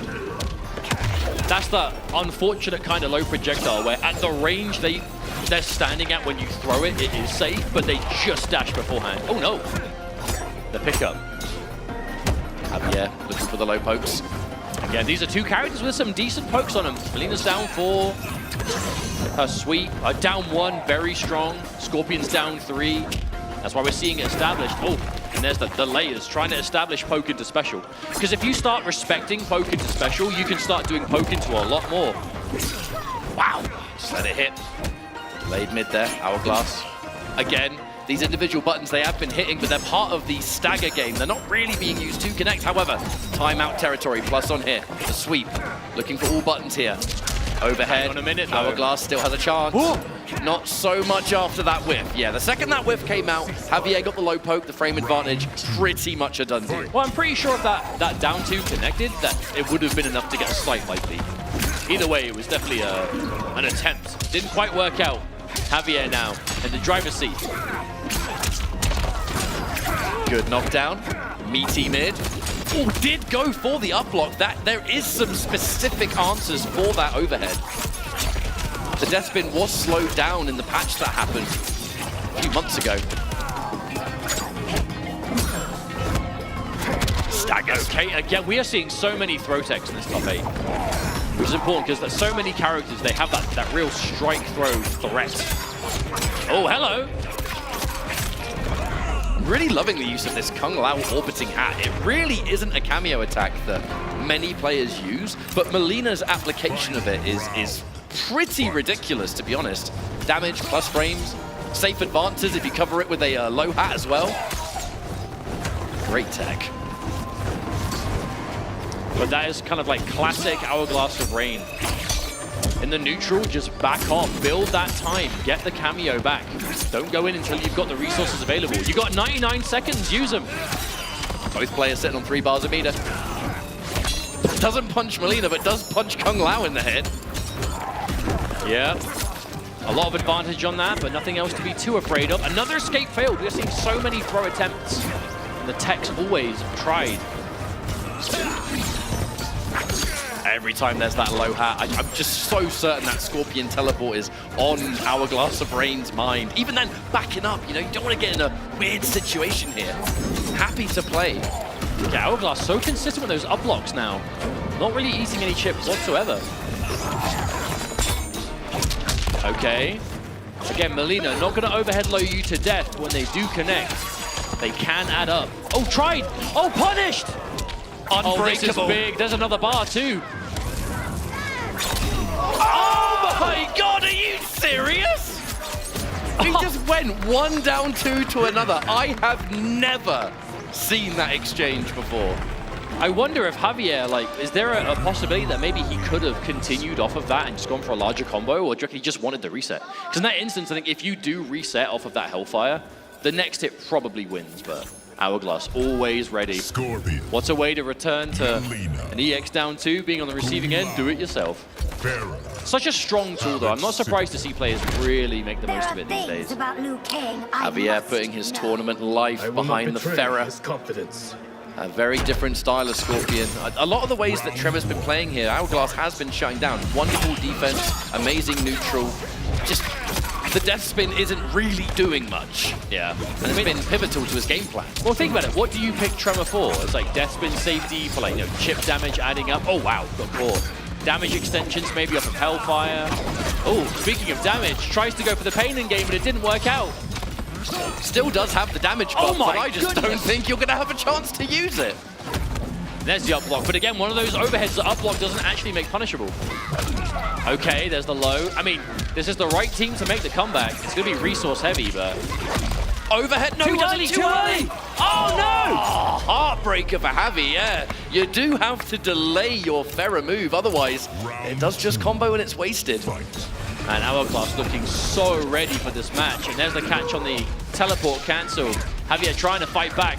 But Hourglass looking just one step ahead in this set, and there's something can change. It's the readiness for the matchup, right? It was the up blocks before. It's the ducks always. Nice down one. Turn stealing. However, oh, was that a roll I saw there? I swear I saw the effect there. Hey, when Melina's sitting on Breaker, chances of a roll go up big time. Okay, armor's through. Not a huge reward. Lovely reactionary. Oh, wow. Get off me. Again, I love how Hourglass is so good at spacing the max distance of that down one. It kind of just creates that sweep distance box in front of her where it's like, no, this is my space. You cannot occupy it. Oh, again, the anti-air ball. Such a versatile move, and Hourglass is using it so surgically. Oof. Gotta watch out for these low hats at this distance. Beautiful block on the low, and the punish! That punish! You can't break in time because Pharah still has to leave the screen! Okay, this is match point Hourglass. One more hit could take the set. Oh, got hit by the low hat. Challenging the low hat on hit Javier. Down on life, but never mind. Now that life is 0. Hourglass of Rain with a strong showing and a 3-0 dominating victory over Javier. Sonic Fox looking to secure, what is it, the 8th EVO trophy at this point? I'm not about to list them off, but yes, 8. If Sonic Fox can do this, it would be the 8th overall EVO win, and that's not necessarily in just NRS games, even though of those current 7, there are many NRS. There includes other games as well. I mean, just a multi-game success through and through, but always has that kind of home in the NRS scene. That is the community that Sonic Fox was kind of created within. Nicolas, fantastic player, again, very MK focused in general. And it's always a good match when these two play. Much like Sonic Fox, though, Nicolas and Scorpion Prox getting into competitive at a very young age. Really sort of born and bred in that competitive environment. And it's no surprise with the likes of, you know, South America to practice against. Oh, mate, we're old. All intents and purposes, we are the old-timers now. These new, especially again from South America, the young, like, teenage players who... But it's not just Mortal Kombat for that. I mean, even EVO alone, South America has so many young players for other fighting games that are just leagues ahead of so many of the rest of us. It's hey, I don't know what they're a bit unfair. I don't know what they're putting in the water in Chile, but it's making these kids good at video games, I'll tell you that. But Nicholas, what matchup are we expecting to see? Because we've seen a fair few characters from Nicholas at this point. You know, last year it was almost exclusively Johnny Cage, which I'm sure he still has, but we haven't really seen him need to play it in a while. You know, it's been a mix of some Reiko yesterday, a lot of Havoc, I will say, a significant amount of Havoc Movado. Because that is the style that both Nicholas and his brother Scorpion Prox, you know, shout-outs to them both, have always done. They have that ultimate kind of training technique where they're both equally as good at the game and are like super top-level players. They, between them, play basically everything in the game. And they just play against each other all the time. So they are grinding countless matchups. You are very unlikely to surprise them in tournament, but it also means they have access to a lot themselves. Even that, though, I mean, you know, I might expose myself for having the worst memory in the world, but didn't we see Nicholas use a really optimal Baraka Tremor yesterday? I think it was him. Yeah, I'm fairly sure. But it was either him or Scorpion Prox. As a twin, this is a blow-up to say that. No, I've seen them both play Baraka. But they often do play the same characters as each other. So if one of them plays it, I'm inclined to think they both do. But either way, Sonic Fox has been fully all aboard the ketchup and mustard train, the Cyrax and the Sector. Versus Havoc, though. All right, it's going to be a Cyrax match. I was talking to Fox yesterday, right? And, you know, I congratulated them on the top 8, and they was like, you know, I bet you like watching the Sector, of which I did. But then immediately said to me, I am really sorry, though. I've got a Cyrax partner. But that's the benefit of playing multiple characters. You look at the matchups you're likely to play and you prepare accordingly. All right, let's find out who's going to make it into Grand Finals. Winner's side, the ultimate comfort zone. Havoc versus Cyrax. Brawn and Brute Force versus setups all day. So Cyrax, Madam Bo, this is that Sonic Fox team. It's everything Fox likes in a character like this. Oh, what, not letting you play the game? I mean, a lot of one-sided setup opportunity. Look at the development. What do you do?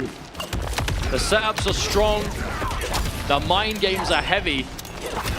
On the flip side, we are seeing Havoc Movado right there. Oh, that was so cheeky. So I love that adaptation, though, because a big source of counterplay you have access to if you've got Movado cameo is Wake Up Mine. You know, Movado Mine is an ambush. You can do it very quickly. Calling it on Wake Up can kind of help you out because they'll become active. If you guess wrong on a setup, they might get pulled into it, they get zapped, whatever. And I feel like we've seen Sonic Fox particularly have that used against. Oh, the dash cancel, it's disgusting. And then as if there weren't enough layers, Mustard. Oh, it just never ends. This team is filthy.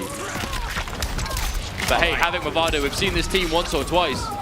Down, but certainly not out. Oh, going in for ourselves. I heard the little, you know that Movado was popped there, but just wasn't ready. Okay, another grab. What's it going to be this time? We do see 2 meters on the side of Sonic Fox. Will we see the meter drain end? We do, and that, not only do you get the meter drain, you also get the drink. So now the dash cancel's in play. Oh, the mix-up between 2-1 for the overhead and 2 Madam Bo. You know, I had wondered why we started seeing Sonic Fox go for that overhead, but with bombs on the screen, is it even unsafe? Oh my God! Perfect time we saw. The mix-up was committed to, but a throw tech on the dash cancel. Hang on a minute. Beautiful throw tech there from Nicholas.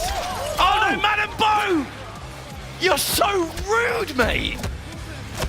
Again, waiting, punish on the down one. Mix up, no. Playing it safe, waits for the reversal. Goes underneath, what? Oh my goodness!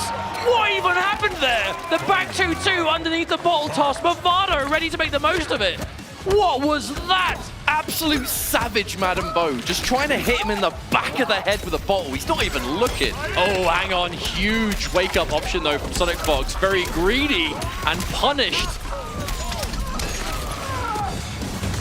Okay, the dash-up grab. No fear. This is a really healthy, life lead for Nicholas. The only problem is, against a team like Cyrax, Madam Bo, is any life lead safe when all she needs is that one hit to start the trade? Oh, you can never get comfortable. That much is for sure. It can just take one hit to start the sequence. Well, in this instance, we see, oh, okay, the breaker is forced. This is good for Nicholas now, though, because that means there's going to be no meter drain threat, even if Sonic Fox can find the hit. But no, not going to happen. The trade, the whiff punish. Don't be whiffing in front of me, says Nicholas. Huge catch there to start things off in a game number 1 on the board. But man, do you have to fight for it. These are 2 characters who I feel like you can never feel comfortable in front of them because whether it's damage, whether it's mix-ups, like Cyrax is much more about that kind of upfront strike throw and then obviously dialed up to 11 on hit, but Havoc is just so many strings of overheads in them where that low Nether Snatcher is a threat. The mine for extensions of low grabs and strings. So much to be looking for at any given time. Oh, wow. Nice catch. Delay wake up just to avoid that Neoplasm. A really good read on that grab. Sonic Fox now engaged. Starting to mix again. But a very dangerous grab for Nicholas to go for there, you know? Back 2-2, either the low or the grab ender. They both get really high reward with Movado, but you need the mine to combo off the grab. So if mine's not available, you're effectively risking yourself for quite a low reward situation. Pushing this into the corner, however. All right. Back in a bad situation. Take all the meters away. Nothing left. Goes in for the low here. Oh, I love that attempt. Maybe not quite the... Oh, wow. Okay, no. Look. That was as good as it could have gone right at the end. At least you're not in the corner no more. But we did see an interesting attempt there from Sonic Fox. There are some setups. As soon as you've kind of established that layer 1 of the bomb mine game, you can start doing like different distances of bomb into like the back 2-4, so the, the low that you fake out the overhead. And then even though you don't normally get a combo, it will pick up, but not going to see it this time as a huge opening from Nicholas. Starts things off with a 430, the Yes, mix it's wrong. Overhead. That's another hit. That's like 2 400s back to back. And there's EX Neoplasm. How do you deal with it? You do not. Wow, that was Movado into Neoplasm. So that was Movado just holding you in place. Right. Cyrax. Where do we go from here? We've got those 3 bars again. Madam Bo, half of it is used, but not the worst cooldowns in the world, to be honest. Dash cancel, again into a lovely throw tech. Always ready. Oh my goodness. Madam Bo, you're just standing there. Help! That was down 4 into launcher on a hit. That Nether Snatcher goes so far. Huge reward, but it's rare that you see... Disrespecting the plus frames, Mustard. Getting You punished gotta for respect the frames, mate. But it's rare that you see poke special both connect on hit. Normally if the poke connects, the special is blocked, but such a late cancel window on that long leg of Havoc. Oh! I couldn't even see it. Oh! Underneath. Ready for everything and... I'm not even gonna bother finishing that. Just any option. Any option. Come on now. But is it a surprise that Nicholas has that preparation, that readiness for everything? No. Exactly. This is a prepared player, always and forever. But starting things off 2-0. Will we see a full comeback? We have to. Still choosing to go in with the Cyrax. No matter what. But hey, I was told this is a Cyrax path. Oh no, a dropped combo from Nicholas. Gives Sonic Fox a big opening. But we have to remember, folks, this is winner's final. If you win this match, you're in grand finals winner's side. What a safety net to be sitting on, especially at Evo. And the difference, the flip side, having to make it all the way back from loser side. There's the armor. I respect that. And Nicholas on the winner's side grand finals is going to be absolutely terrifying. You're going to have to do the unthinkable if you want to be able to take him out. Good plus frames. Unthinkable, but not impossible. Madam Bo. Very difficult. Oh! The trade? Yo, she is not playing fair. She's just constantly hitting you in the face. That's not martial arts, is it? Nah, she's just getting in a bar fight. Oh! Hang on a minute. Wait, the roll. EX? No, just going straight for Fatal Blow. Okay. Right. We're going to do really good damage here. However, this is not going to be the end of the round. I mean, we're going to get the slide. Yeah, Movado's back, so you do get slide potential off of this. The question is, does Nicholas want to do it? He does. But I think Fox takes the slide on purpose. Get the distance. Down 2? Oh, yes, I love that choice. Don't even have to worry about Madam Bo there. This is match point for Nicholas. And this would be a extremely dominant winners finals. Not the result many would have expected, I would say. Uh-oh, Movado. That's a rough start for Sonic. All right, plus frames. The Nomad touch immediately caught swinging though. That's going to be a confirmed Fox. The breaker activated. Oh, plus frames. Sonic Fox, every single disrespect of plus frames here is going to be catastrophic. You've got to be so careful now. The thing is, it's the defense from Nicholas. Is it just me or we have not had a chance to see like this? Oh, that would have been really cool. Mix up. Uh-oh. We haven't had a chance to see like the setups get on board in so long. This is just all Nicholas right now. He's going in for the win. Can he find it? Can he take out Sonic Fox 3-0? One potential hit more to decide. Plus frames. Oh, that I'm so challenge! shocked you still challenged. But that's the the entire confidence. set. But that's the confidence, and look at the reward. There's the drain. We haven't seen this in a while. Bomb 1, bomb 2. Overhead. Oh no, wasn't ready for the follow-up though. But even if you did, I think even if Sonic Fox was able to pick up from that, you maybe would have landed on the mine. I think that's a blessing in disguise. Tries down here, but no. Still alive, barely. 10 seconds on the clock. Not much time left to make magic happen. You've got to do something. The grab! The grab at the last minute! Sonic Fox finds it! And that is just to stay alive in the match. We've got another round to go after this. I mean, this doesn't scale if you do it really early. This might... Oh, actually, is it even enough? Oh my goodness, I don't know if it is. It is! Whoa, actually, for a slight minute there, I was like, maybe not. Don't But worry, it is Mustard. just... One of these days you'll be right about fatal blow damage, but it's not today. You're all right, you are correct. But that does keep Sonic Fox, and you were just saying, every disrespect of plus frames could be punishing unless it works. And that entire sequence was started off of disrespecting frame advantage, but Fox is the kind of player who will do that. You can't play by the book every time or you become predictable. And there is no one less predictable than Sonic Fox. Full combo from the throw tech, but because it was a throw tech, scaling massively. It's not going to save you from the meter drain or the situation though, so who cares? Plus frames. Good block. The layers, it keeps going. Recovers in time. The mine. Okay, out of the setup, but still back to the wall. Got tons of health. Oh my goodness! So brave to commit to that.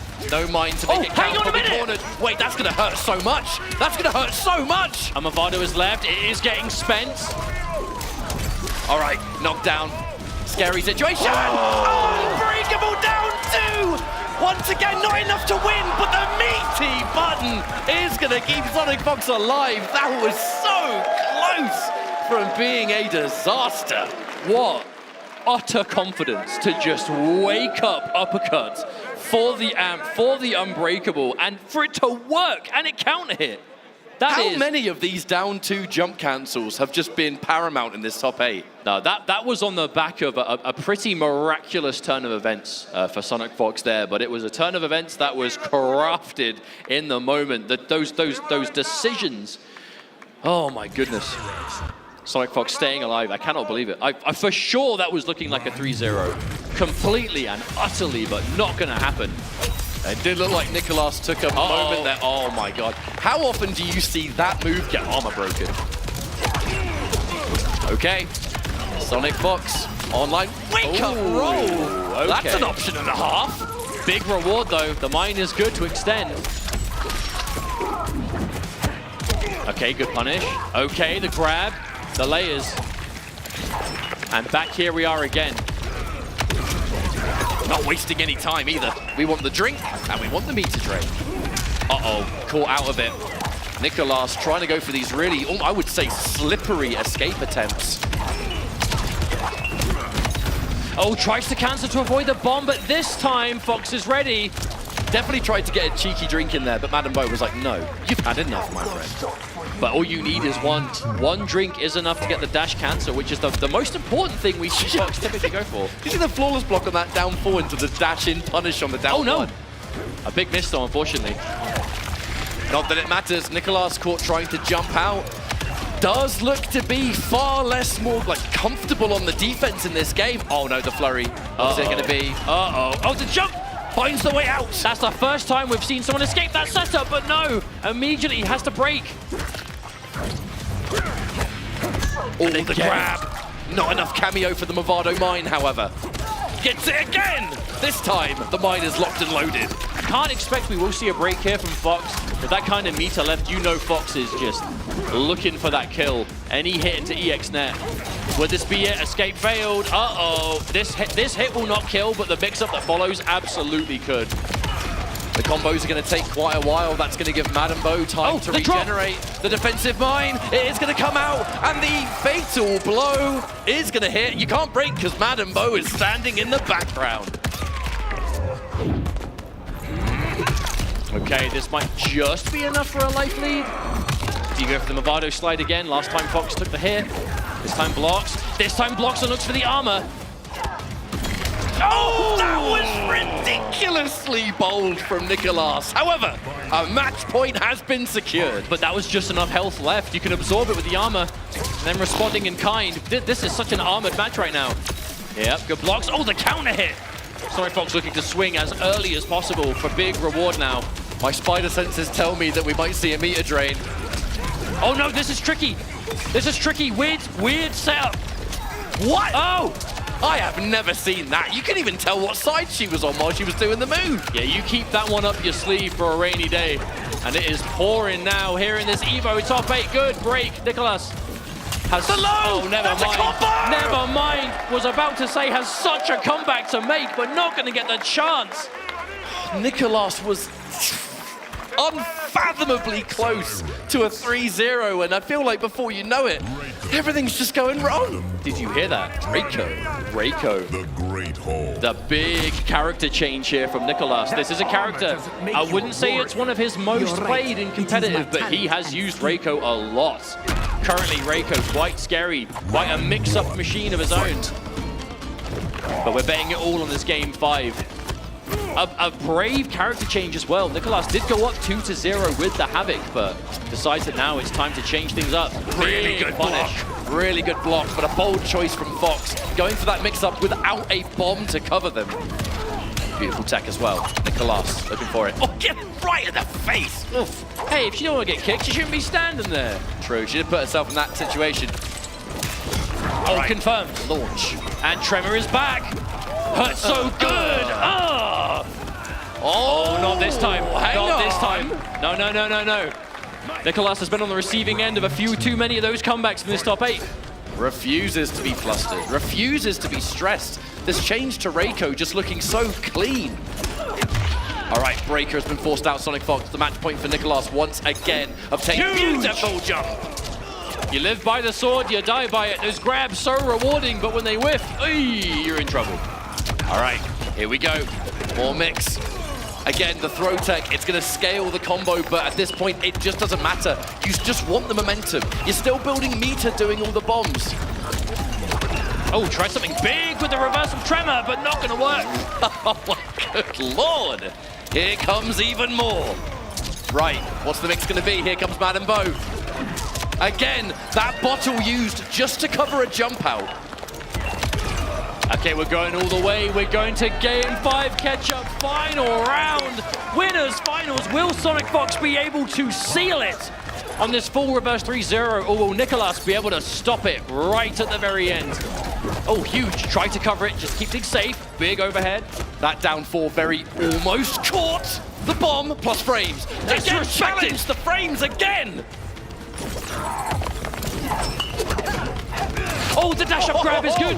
Yeah, you have to break there, surely. But now we are back down. No meter. Oh, the interruption. I think Nicolas was maybe delaying there, trying to maybe confirm that standing 3, but took a little bit too long. Sonic Fox says absolutely not. Challenges, finds the 2-1. The meaty mid as well. Good blocks. An overhead comes out. Reiko. So many mix-ups at close range. Looks for the whip punish. Get out of here, Madam Bo. I've had enough here. I've had enough here. No, there's no tremor. There's no tremor, but there will be at the end of this. All right, what's it going to be? Strike or throw? It's going to be neither. Down 1 punish. And the mix-up! No! Oh my God. Flawless block. Last breath is barely here. Fox finds the hit. There's barely any health left. You have got to make this count right now. Okay, this hit doesn't kill, but you have the meter drain. You have the strongest setup. Wait, no, wait, we're cashing out. We're cashing out on damage. Okay, wait. Surely this doesn't kill. I know I'm wrong all the time, but there's no way this kills. It's not. Look at how little damage it's doing. Sonic Fox went for the fatal blow instead. This is going to be a scary situation. What is going to follow? Went for the flips. Oh, went for the flips.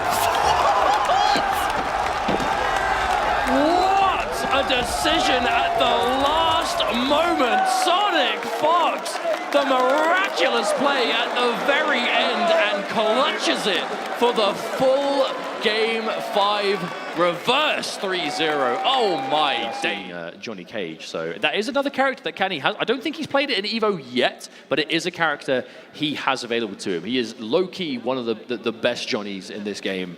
that we have seen. I know that Melina players often don't really like the Johnny Cage matchup. That is a good point. You know, there's not a huge amount of Melinas in Europe. The one that we all know and the EU side being Nuji, who will no doubt bump into Kanamani all the time in Combat League. You know, you hear a lot of Melina players say Johnny Cage is rough. It really is. But It's the punishable down one. Yeah, that's the main thing that is difficult, I would say, on face value at least in the Melina. And it is going to be Johnny versus Melina. Goddamn, we're smart! So Melina's down one, so good. We've seen Hourglass of Rain use it surgically in this top 8 so far.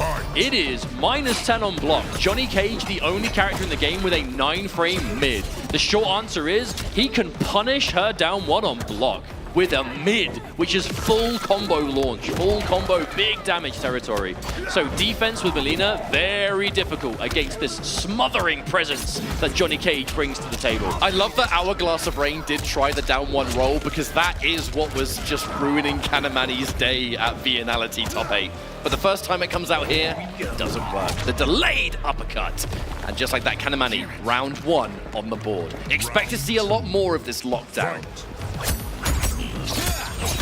Okay, nice throw. I do love how it's the orbiting hat on block and not necessarily just low hat all the time.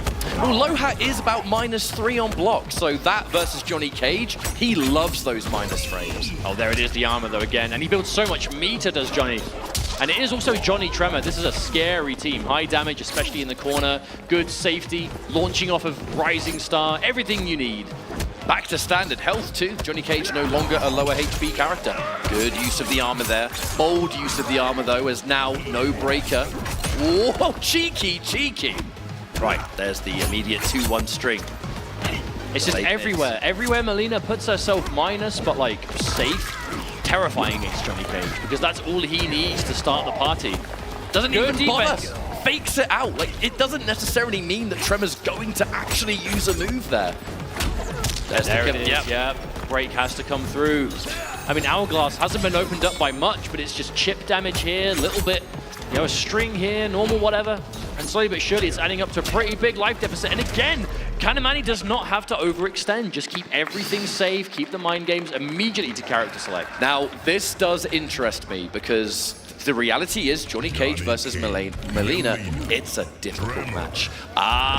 Okay, so we're now going to have a bit more health to work with. We're going to be able to go for some more counter pokes, perhaps. The defensive use of Tremor might be a lot more beneficial than Lao. This isn't going to be a game of crazy offense. This is just tools to defend in a tricky match. Oh no! Kanamani dashes completely in between Tremor and Melina. Oh! That was a strange exchange, but one that works out. Yeah, throw tech from Kanamani. Hourglass tried to pick up from it, but a really funky angle there. Unfortunately, couldn't quite find it. And again, already back to the wall. This is not where you want to be. Big combo damage coming through. There's the end. Safe jump. Yep, delay wake up. Instant armor. Hourglass does not want to be sitting here blocking. Oh, the fake. Just the low.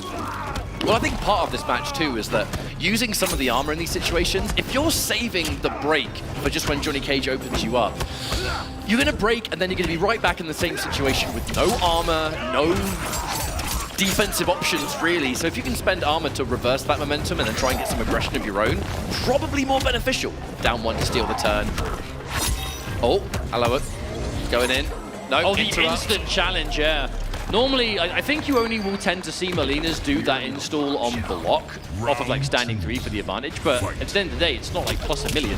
Pretty severe problem though, Mustard. That install means Fatal Blow is gone. It does indeed. So no more Fatal Blow. We know Melina gets access to some nice damage if she confirms into it quick, but no longer going to be an option. And I feel like we've spent this entire match just in this right corner.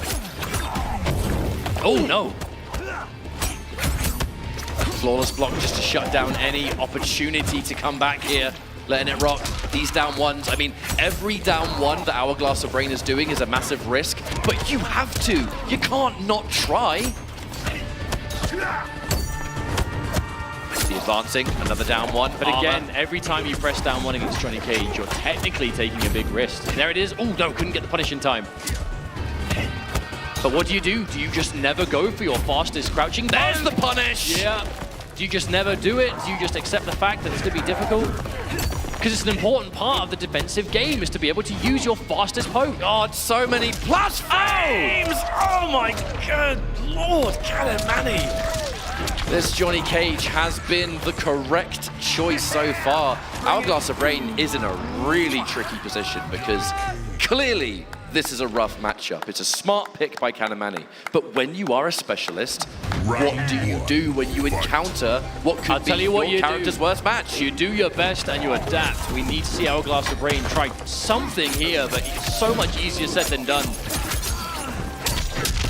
All right, we get a significant knockdown. Okay. Fakes out the overhead, and we are going to get a full combo from it.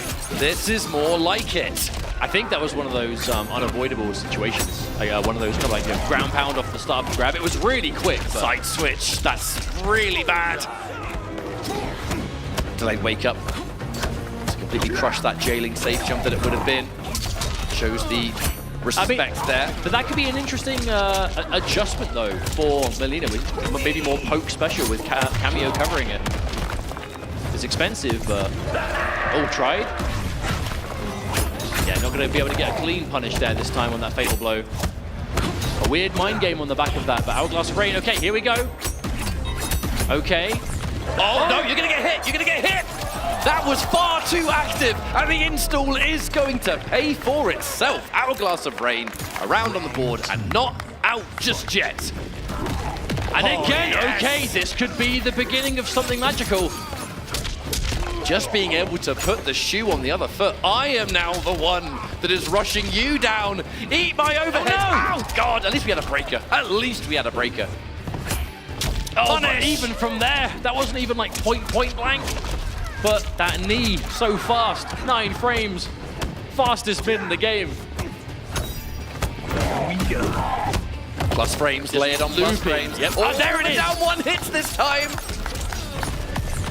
He goes for it again. Oh no, and it works!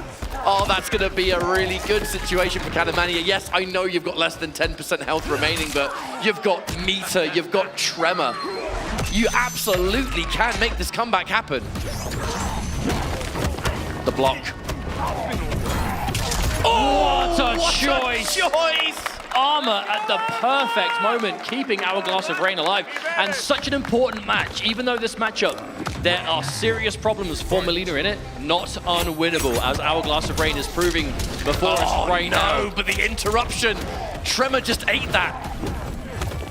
Beautiful flawless block, though. That's going to shut down a lot of this block string situations. Oh my God, that's not even the first time we've seen that crush the low poke of Hourglass of Rain. Looks for the counter poke. Yeah, now that, I mean, the counter poke, it exists to try and bait you into punishing down 1. That's why he's taking the risk. Well, you have to think, is it possible to be patient for the counter poke special as well as punishing it by itself? I'm not sure, but regardless, Kanamani on match point now. But a full bull roll, that was from the heart from Hourglass of Rain. And it was good. Bull roll versus shadow kick. Johnny Cage's poor foot. Can you tell that one bent the wrong way? Either way, that's a hit confirmed. EX Rising Star. Yeah, he does deserve it. Down 1. Again, plus frames. More plus frames. The stagger. The flawless block. I mean, that is the first time Hourglass has finished that string, and Kanamani immediately flawless blocks it. Yep, the patience. Oh, and Tremor got hit. You can't break. Tremor got hit, which means Kanamani finishes off the set 3-1. I mean, a very intelligent character choice there, right? That is the benefit of playing so many characters. Kanamani's been playing the Sindel. He's been playing the Homelander this weekend. But a character that he plays a lot of that has been noticeably absent, the Johnny Cage, unless the time is right. And it absolutely was there. In Kanamani's way is, again, the juggernaut of Nicolas. We could maybe, on the flip side though, if Nicolas is able to win this losers finals, our grand finals is a run back of last year. We have to look at it realistically though. Nicolas was the one that defeated Kanamani. He is going into this as the favorite. However, looks like a separating factor is that we have a new matchup on our hands. Johnny Cage versus Reiko. But Nicolas Kanamani has fought against Axstar so many times, he is going to know this matchup like the back of his hand.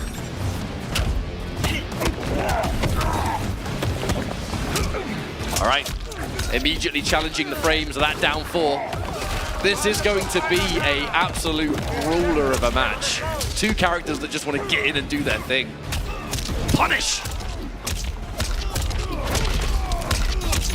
All right, knockdown for Kanamani. The big jump in. Oh, he tried. You see that quick attempt at a micro duck? Quite bold to go for micro ducks in the face of Johnny because he's got that forward three, always such a huge threat, or just down one itself. Okay, getting opened up. It should be a decent matchup for Reiko in the neutral though, because Johnny doesn't have a traditional fireball to do anything about the stars. So you can basically use pre-patch stars as if they're not gonna like lose to any projectiles, right? But Kenny's gonna know that. What? He still found the grab? Oh no, but he dropped the combo. That's unfortunate. That's really unfortunate. Did he press? He's out! Temporarily escaped. Another big jump! Too far away! Pick up. Too far away to pick it up! Fakes out the tremor.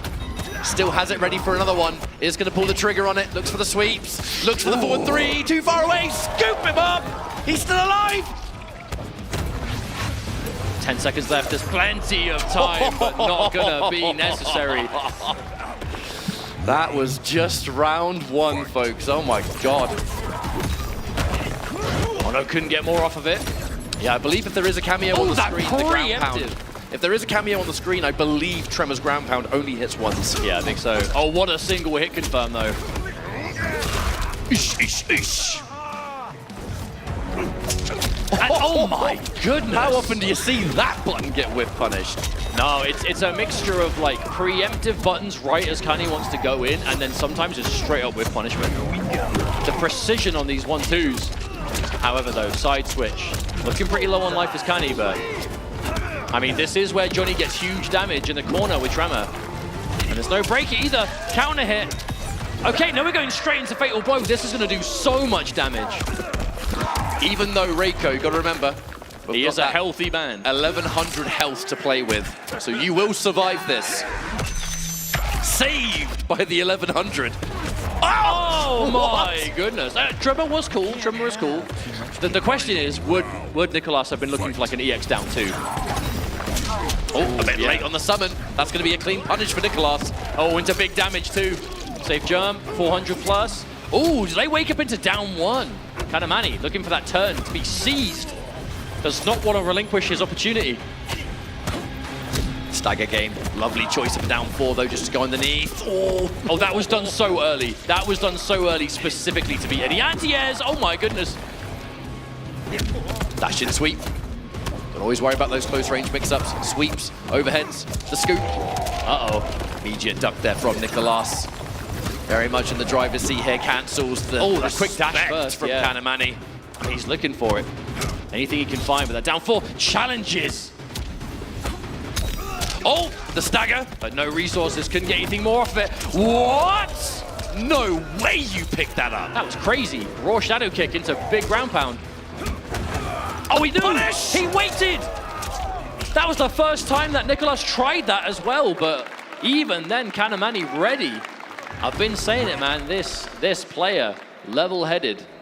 This is a matchup that Kanamani is just so used to. You know, I've got to give shout-outs to Axstar. Every time I watch Kanamani stream, I swear 90% of the time he's fighting Axstar in that matchup.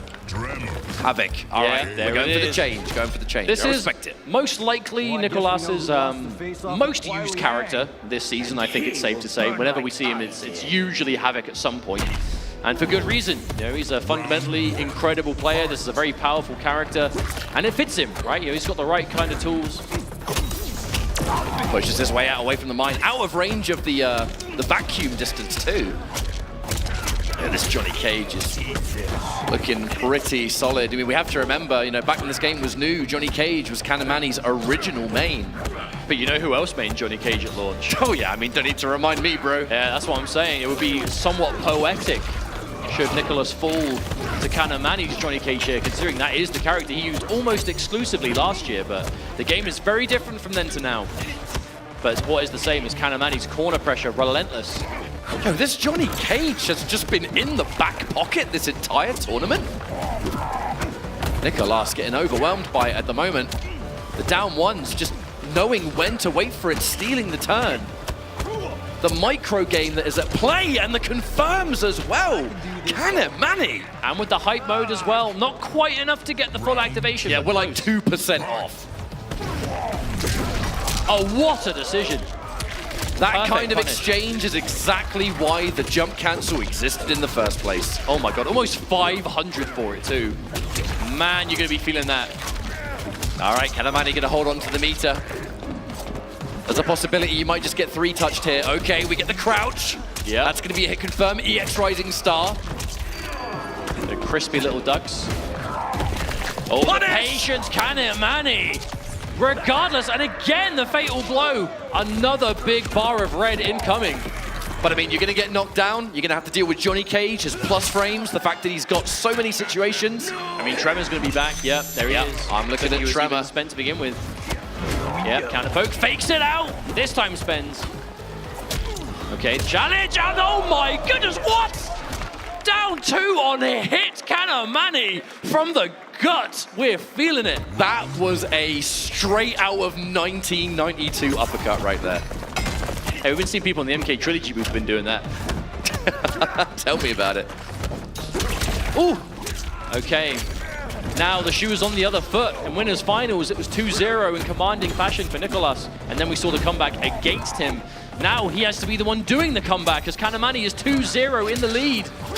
Not only waiting for these down ones to punish with his own down one, he's flawless blocking them. But that's one of the more impressive things about Kani is he gets so low on health and he's got to make comebacks, and he is just the same as if he had full. You know, he just does not crumble under the pressure. Oh, huge! Big mix up there, the ground pound low, the jump kick overhead. Yo, this is Johnny's house as well. He's got that advantage. He knows where everything is. I'm just going to kill you next to the microwave real quick. I was about to question a microwave being in the living room, but it is Johnny Cage. I don't think there is. It's just one giant room, innit? Pretty sure I can see an air fryer in the background. Oh! God! Wait, match point? Are we seriously seeing match point losers finals? Kanamani over Nicolas? This would not be the result I expected. However, that sweep is going to shut down that low poke attempt. No, I think we know better than to call this match already. Absolutely not, mate. We're talking about Nicolas. The best Latin America has to offer. All right, the immediate breaker. Johnny Cage, if there is one thing this guy does, it is build an astronomical amount of meter, especially with the tremor threat. Okay. Huge opening. The tried and true. Okay, there it is. That's got to be the round, for sure. Okay, Nicolas is alive. Refuses to go down 3-0. We said before, he was on the receiving end of a reverse 3-0 before. Now he has to be the one to do it. We know he's got what it takes, but can he do it now? Plus frames. Looks for low poke again. Oh. Too early. Yeah, too early on the lava burst. I like this immediate change. Nicolas is no longer going for the down 1, he's going for down 3. A bit more range as well. Okay, challenged. Mine, keeping it safe. Lock string, good block on the mix-up. Oh, trickiness, but Nicolas is not biting. Oh, no! Didn't get it in time. The up block! The one and only time Kanamani does 2-1-2 on block, and Nicolas is already prepared for it and is looking to bring this one back. This was such a dominant showing, but piece by piece. Oh, it whipped! It whipped! Mate, you pulled your own arm off. You should know how far it goes. But there's a huge break, and suddenly things are looking a lot more realistic for Kanamani in this round. That fatal blow is back. The next confirm could do it, but no! There's the mine. There's no break either. This has got to be enough, surely. Okay, it is. We are not finished, ladies and gentlemen. Losers finals continues. Now, Kanamani does find himself in a tricky situation because this was the character that he struggled with. But he did win 2-0. He now has the advantage of the final change should he want, but it doesn't sound like he's doing it. It sounds like he's gone to Homelander. No, he's definitely gone Oh, to no, Johnny he's gone Cage. back. He's gone back. Johnny Cage. My mistake. But again, just take that moment. It's Evo losers finals. You've got a few moments in between games. Fight. Okay. Let's see if this change to Havoc is going to be what it takes. I feel like that first hit bonus is so incredibly important for Havoc because he doesn't need meter for his game plan, but Havoc with Breaker gets to go wild because he can take risks and obviously break if he needs to. Okay, already an adjustment. More of that crystal armor. Probably quite good on Johnny Cage as well. We've seen it with the Sindel before, but Oh, we're out. We are definitely out of there. You basically can't be hit with anything substantial, and you're just endlessly going for pressure. Oh, what a Throw tech. Very hard to grab, Nicolas. The throw techs have consistently just been on the money almost every single time. Oh, wow. You just completely jump over him? Like, what is it, a 2D platformer?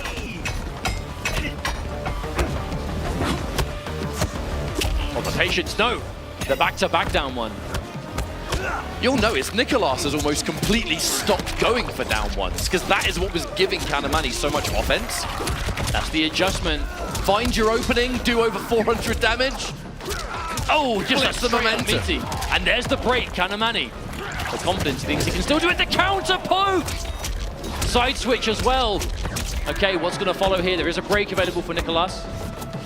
Oh! So many uppercuts this top 8. I'm in love. But that's for good reason, right? You have that unbreakable opportunity. The damage is there. Sometimes you don't even need it, because the damage of the down 2 by itself is enough. Wow, the delayed scoop of the down 4? Yeah, but the cancel window for that is quite late, so it definitely looks and feels later than most pokes. But that's why it works, because so many people have muscle memory to, like, you know, the poke and then to cancel is so quick, and then the down 4 is just way later. The magnet grip there. Johnny Cage.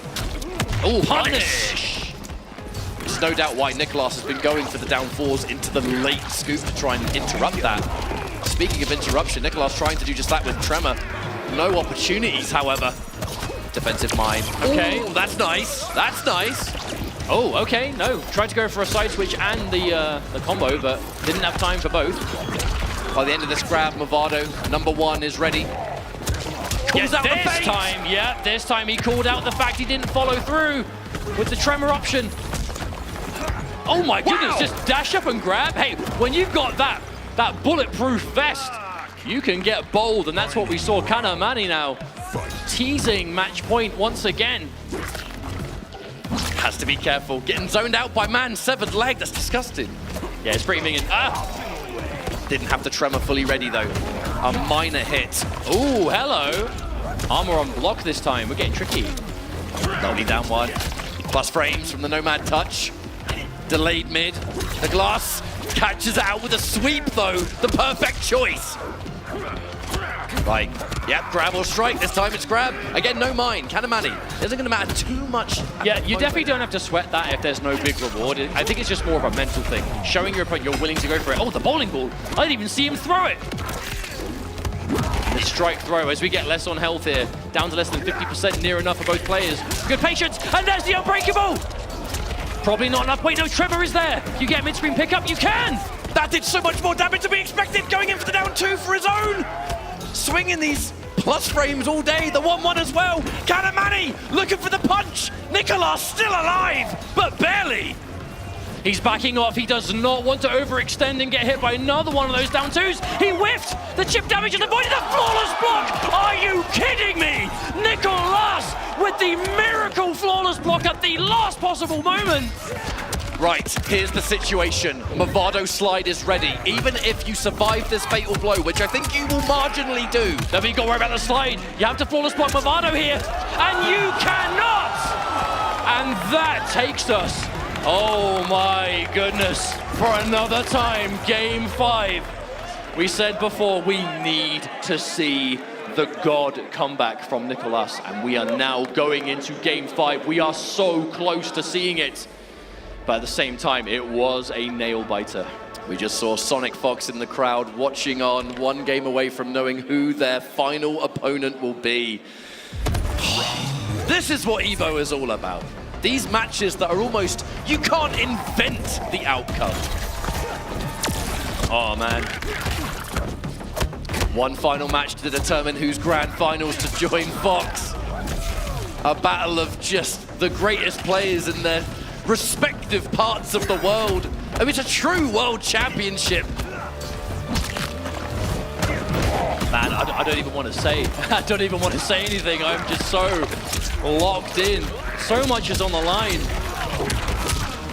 Okay, we're going for a knockdown. The Movado mine, the plus frames. Immediately challenged though, very risky stuff. Kanamani going for it. I swear, if one of these strings can be flawless blocks, they are both doing it. All right, nut punch, a situation. We are looking to squeeze out these down ones. Oh, there it is. No doubt we'll see a breaker here, surely. Can't break the plasm. But that's why you get away with so many pokes back to back, because the respect, the whip punish, the threat of down one into Rising Star is so real. Grabs. That is going to enter Fatal Blow territory for Nicolas as well. Anything significant should do it, either side. And the money. The delay. Against the walk. That's going to get rid of it. That's going to get rid of the mine. No, he cancelled out of it. I can't believe it. He flames it again.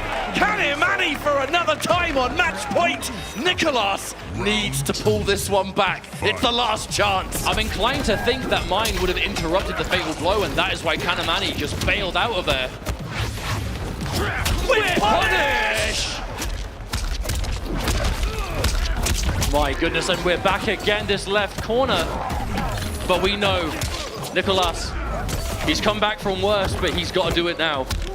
All right, Okay. half of his life is gone. The mine has gone too. Cooldowns pretty severe on that mine for Movado. However, finds the 1-1. This combo's going to do decent damage and give time for Movado to come back. Oh, really trying to bait something out there, but the escape failed. Every throw is being attempted. Huge sweep. No break for Kanimani either, and even by the time he builds it, will he go? Okay, does Nicolas break? No, he doesn't. Way too much juggle for a Fatal Blow. Kanimani, he's minus. He eats the grab. You will survive, but barely. The jump. You can't defend unless you flawless blocks. That was it. And this is it, match point, both players. The winner fights Sonic Fox in grand finals, but only one can do it. Sure is down one around here. But hey, this defense from Nicolas with the wake up. Yeah, the wake up standing one. And the sweep. Wait, what? I've never seen that happen before. Movado, mate, you're choking. Nah, who am I kidding? Look at this full combo. So much damage dealt already. Kanimani gets the flawless blocks. He's out of there. Escape. Plus frames.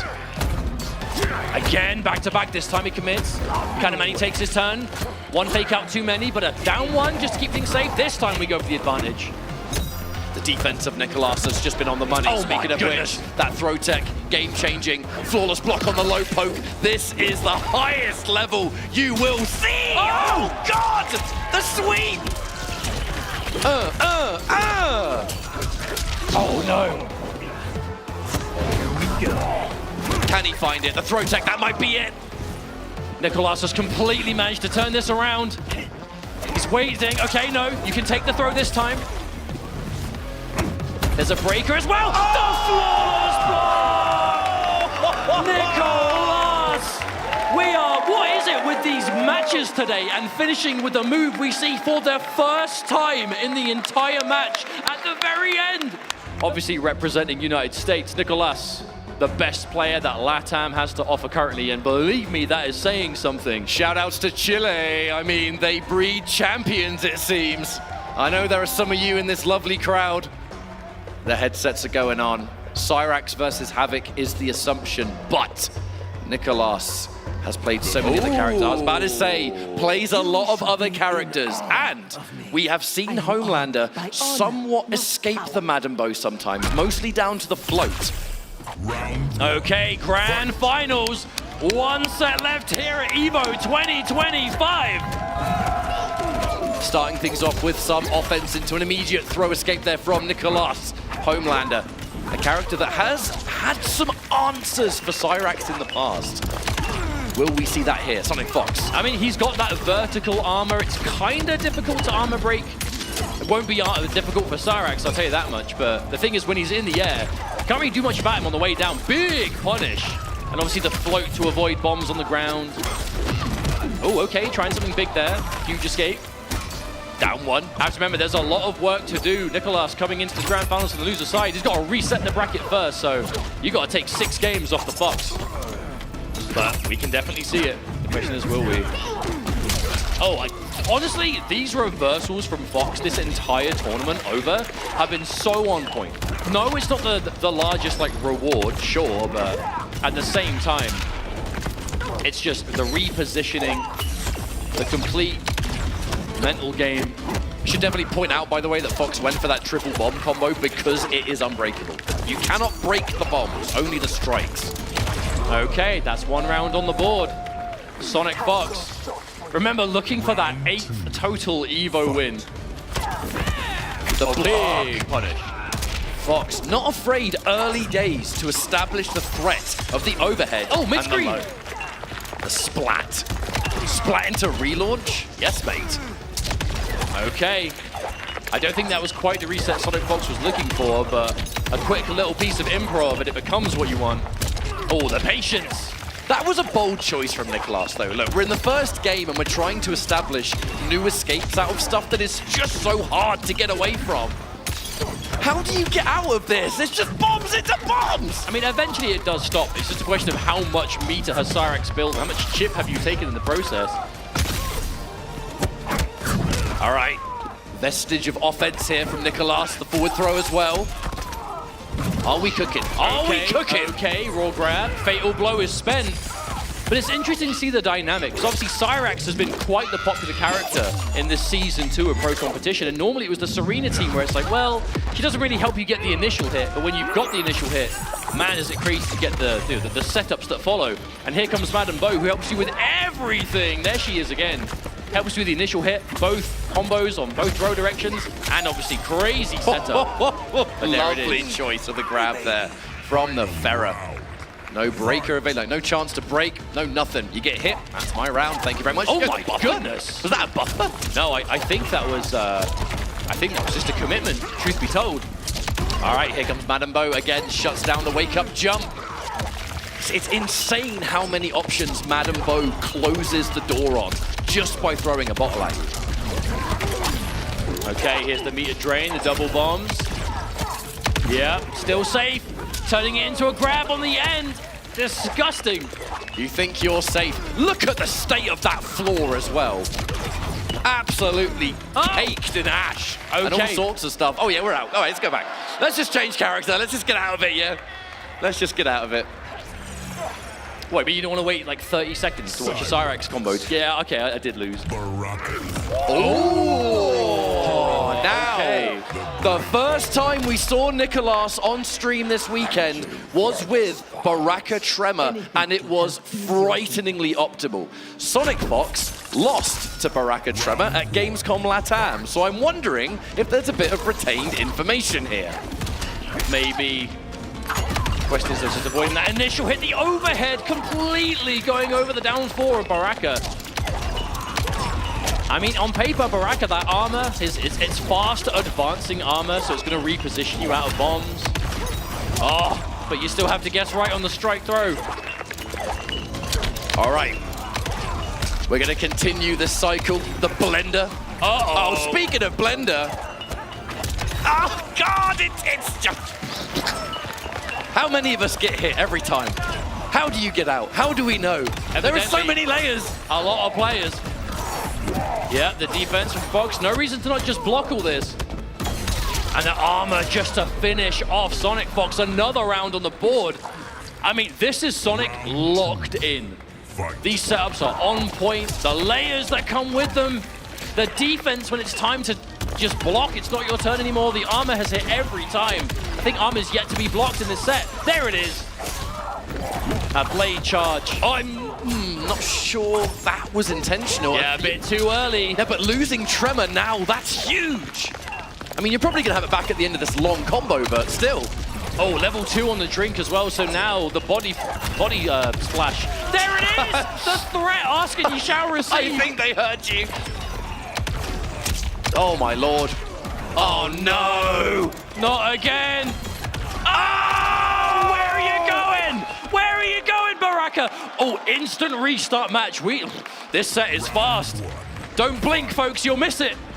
Be forgiven to thinking the set hasn't even started. What's going on? Sonic Fox looking to close things out. Tremor not available at the moment. Big jump in. Flawless block.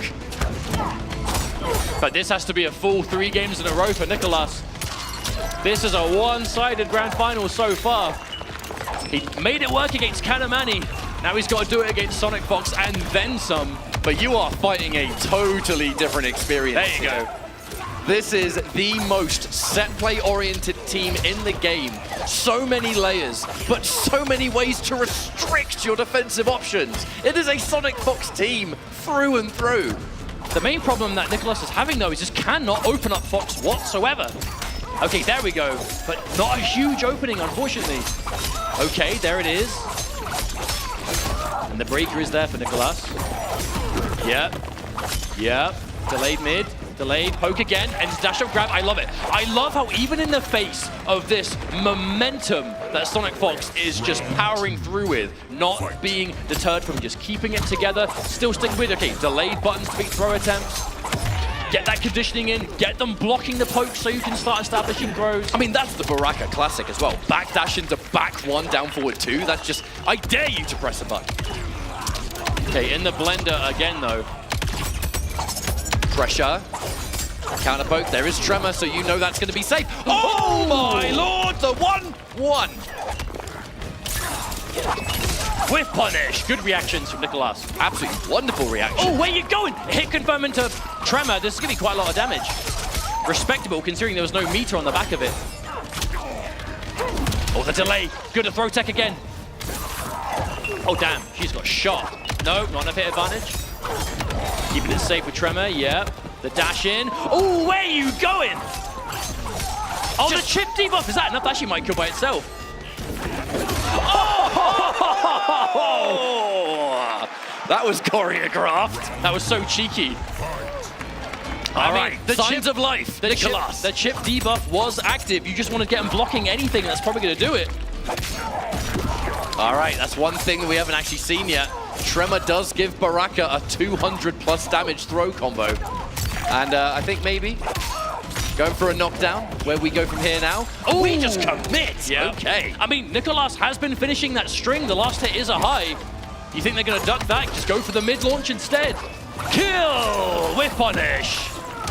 Oh, oh, oh, optimals. Oh, that's hurts. Hurts so good. Knockdown frames. Big jump in. Hang on a minute. This was looking so one-sided. Hey, all I'm going to say is when Fox got that 2-0 lead, there was a zero hesitation to rematch. Nicholas knows this is the pick he wants to do here. Yeah, we're staggering it. Respected. Okay, big opening here. And there's 2 bars too. Most likely going to see the net end. The drainage. Ooh. Oh my god, Madam Bo just neutralized Tremor with a bottle to the face. And didn't even need to spend the meter that time, so now you got it for this one. All right, pressure time. Guess is wrong on the mix-up. And now Fox back in the driver's seat. For how long though, I wonder? Well, as long as this round is going, it looks like, there we go, armor's through. Get out of my face, mate. Okay, successful counter poke. No use for Tremor. Ooh. Lovely block on that low overhead. Okay, but still throwing. There is Fatal Blow on the side of Nicholas, which basically means you can't throw bombs, can't throw nets. I do have to break, Yep, there it is. Massive whip punish. Baraka, you can throw your blade spark, but you're dealing with bottles, you're dealing with bombs. Oh. You don't have heaps of time left either.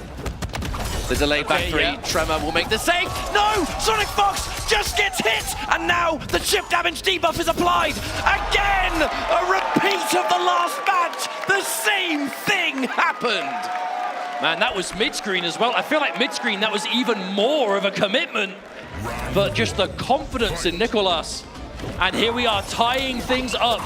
This was shaping up to be the quickest grand finals we've had in a while at EVO for a NetherRealm game, but now we are already game 5. We're back to that magical game 5 of EVO, though. I mean, is it the end of the tournament or is it the halfway point? Okay, the drain. Okay, again. No, but this time. Oh, okay. No, it missed again. Oh, it's all falling apart. Come on, get it together, team. Got a big opening now for Nicholas on the back of that. That's the downside if you're playing a set play heavy team and you drop your combos. Oh, couldn't pick up. Oh, the delay of delays on that forward 2, chopping him up, carving him up, and that is most likely going to be tournament point, Evo point. But is it the last one? I guess we're going to find out in the next few seconds here. The advancing back three, the Tremor bowling ball. We're trying to establish something. However, the command grab's good. Madam Bo sliding in them DMs. The bomb immediately. No breaker available. I'm going to put this pressure on. The immediate overhead block. Great block there from Nicolas. Oh, the cancel for the throw tech, even more impressive. Oh, she missed again. I think she's been on, Madam Bo. drinking her own supply. Oh, no, a drop. This is not where you want to be dropping your combos. Good, good. And a punish to boot. Remember, that's a scary block, the overhead launch. There could always be Madam Bo on the back of it, but Nicolas, he's got those. Big, meaty. Oh my goodness, did that pick up off Factory too? Yes, sir, it did. It's now going to be tournament point versus reset point here for Nicolas. We're either going to be finishing this tournament or we have a new set on our hands. Starting things off, side twitching throw, the counter poke, the defense from Fox. I feel was like really tempted to try and punish that. Okay, this could be the beginning of the end. Let's see what happens. What is going to be the mix? Yeah. Oh, no, but okay, no, you have to adjust. That was a good adjustment. That's a lot of gravity used there, cutting it short, going for the drainage. Oh, the meaty, hang on a minute. Okay, no, this won't kill, but we are getting closer and closer. Fox doesn't have meter to go for the meter drain though. Nicolas is going to get one more chance. The wake up fatal blow. Is that gonna work? No, it won't. The breaker. This is the last opportunity for Nicolas. And no, he walks right into it. And the disrespect. Sonic Fox wins the 8th Evo. Total unbelievable display. Sonic Fox once again. That is all you need to know about why this player is held in the regard that Sonic Fox is. With that win, that now officially means that Sonic ties Justin Wong in EVO Las Vegas Championships with 8 wins overall. What a legacy this player is carving for themselves. And what a set it was once again. That was a thoroughly enjoyable tournament. Nicolas bringing it as close as it can go, remaining one of the world's finest Mortal Kombat players and giving us just a familiar match, but so different at the same time. Here we are with our MK Top 8 at EVO 2025. It's time to pass out the beautiful medals and awards for our top 8, starting with our 7th place contestant, Michael Serafin.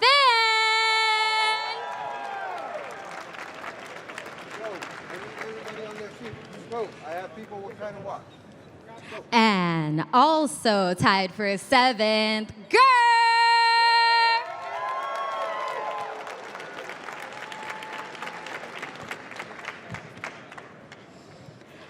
And tied for 5th place, we have Online Kale.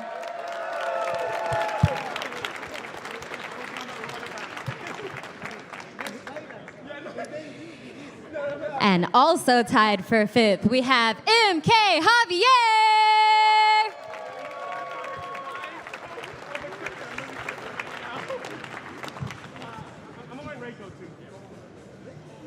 Coming in 4th place, give it up for Our Glass of Rain.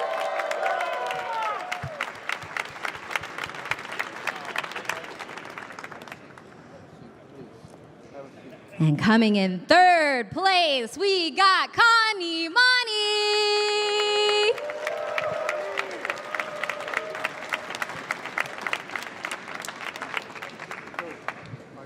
All right, now give it up for our 2nd place finisher, Nicholas.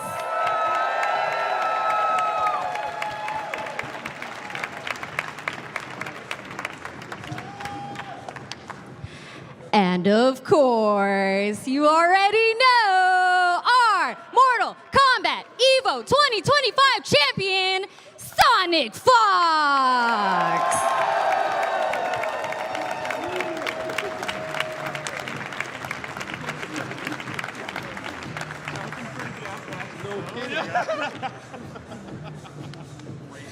And yes, show some love, show some love. We also, for our top 3, have the Nacon Fight Sticks.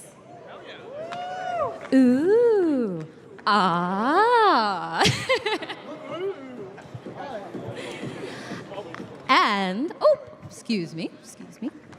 And we also have another special prize for our top 3, the Mortal Kombat side-by-side collector's box, presented by Civil Regime. Oh, that's awesome.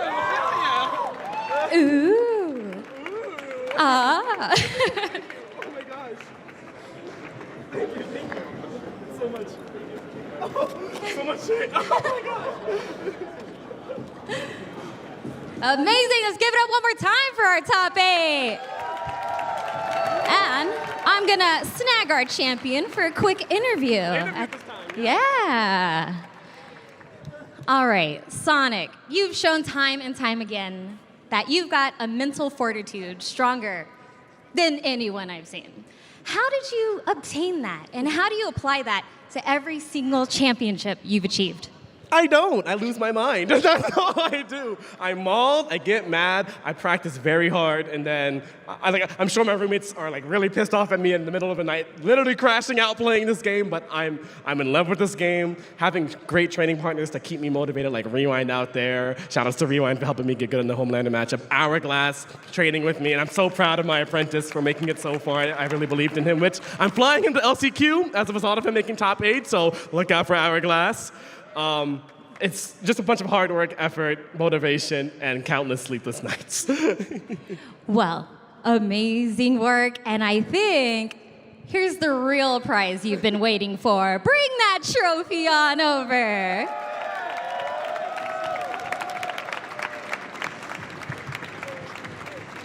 Raise the prize up high, Sonic! Congratulations! I want to shout out all my furry fans out there. You know, yeah, this guy's in the front. Yep. Nonstop, Jet, Jade for supporting me. All my roommates back at home. Luminosity Gaming and Nike for showing me off these new shoes too. You know, looking good. Trans rights. And let's fuck with furries, yeah? Woo! Woo, thank you so much, Sonic. Congratulations again.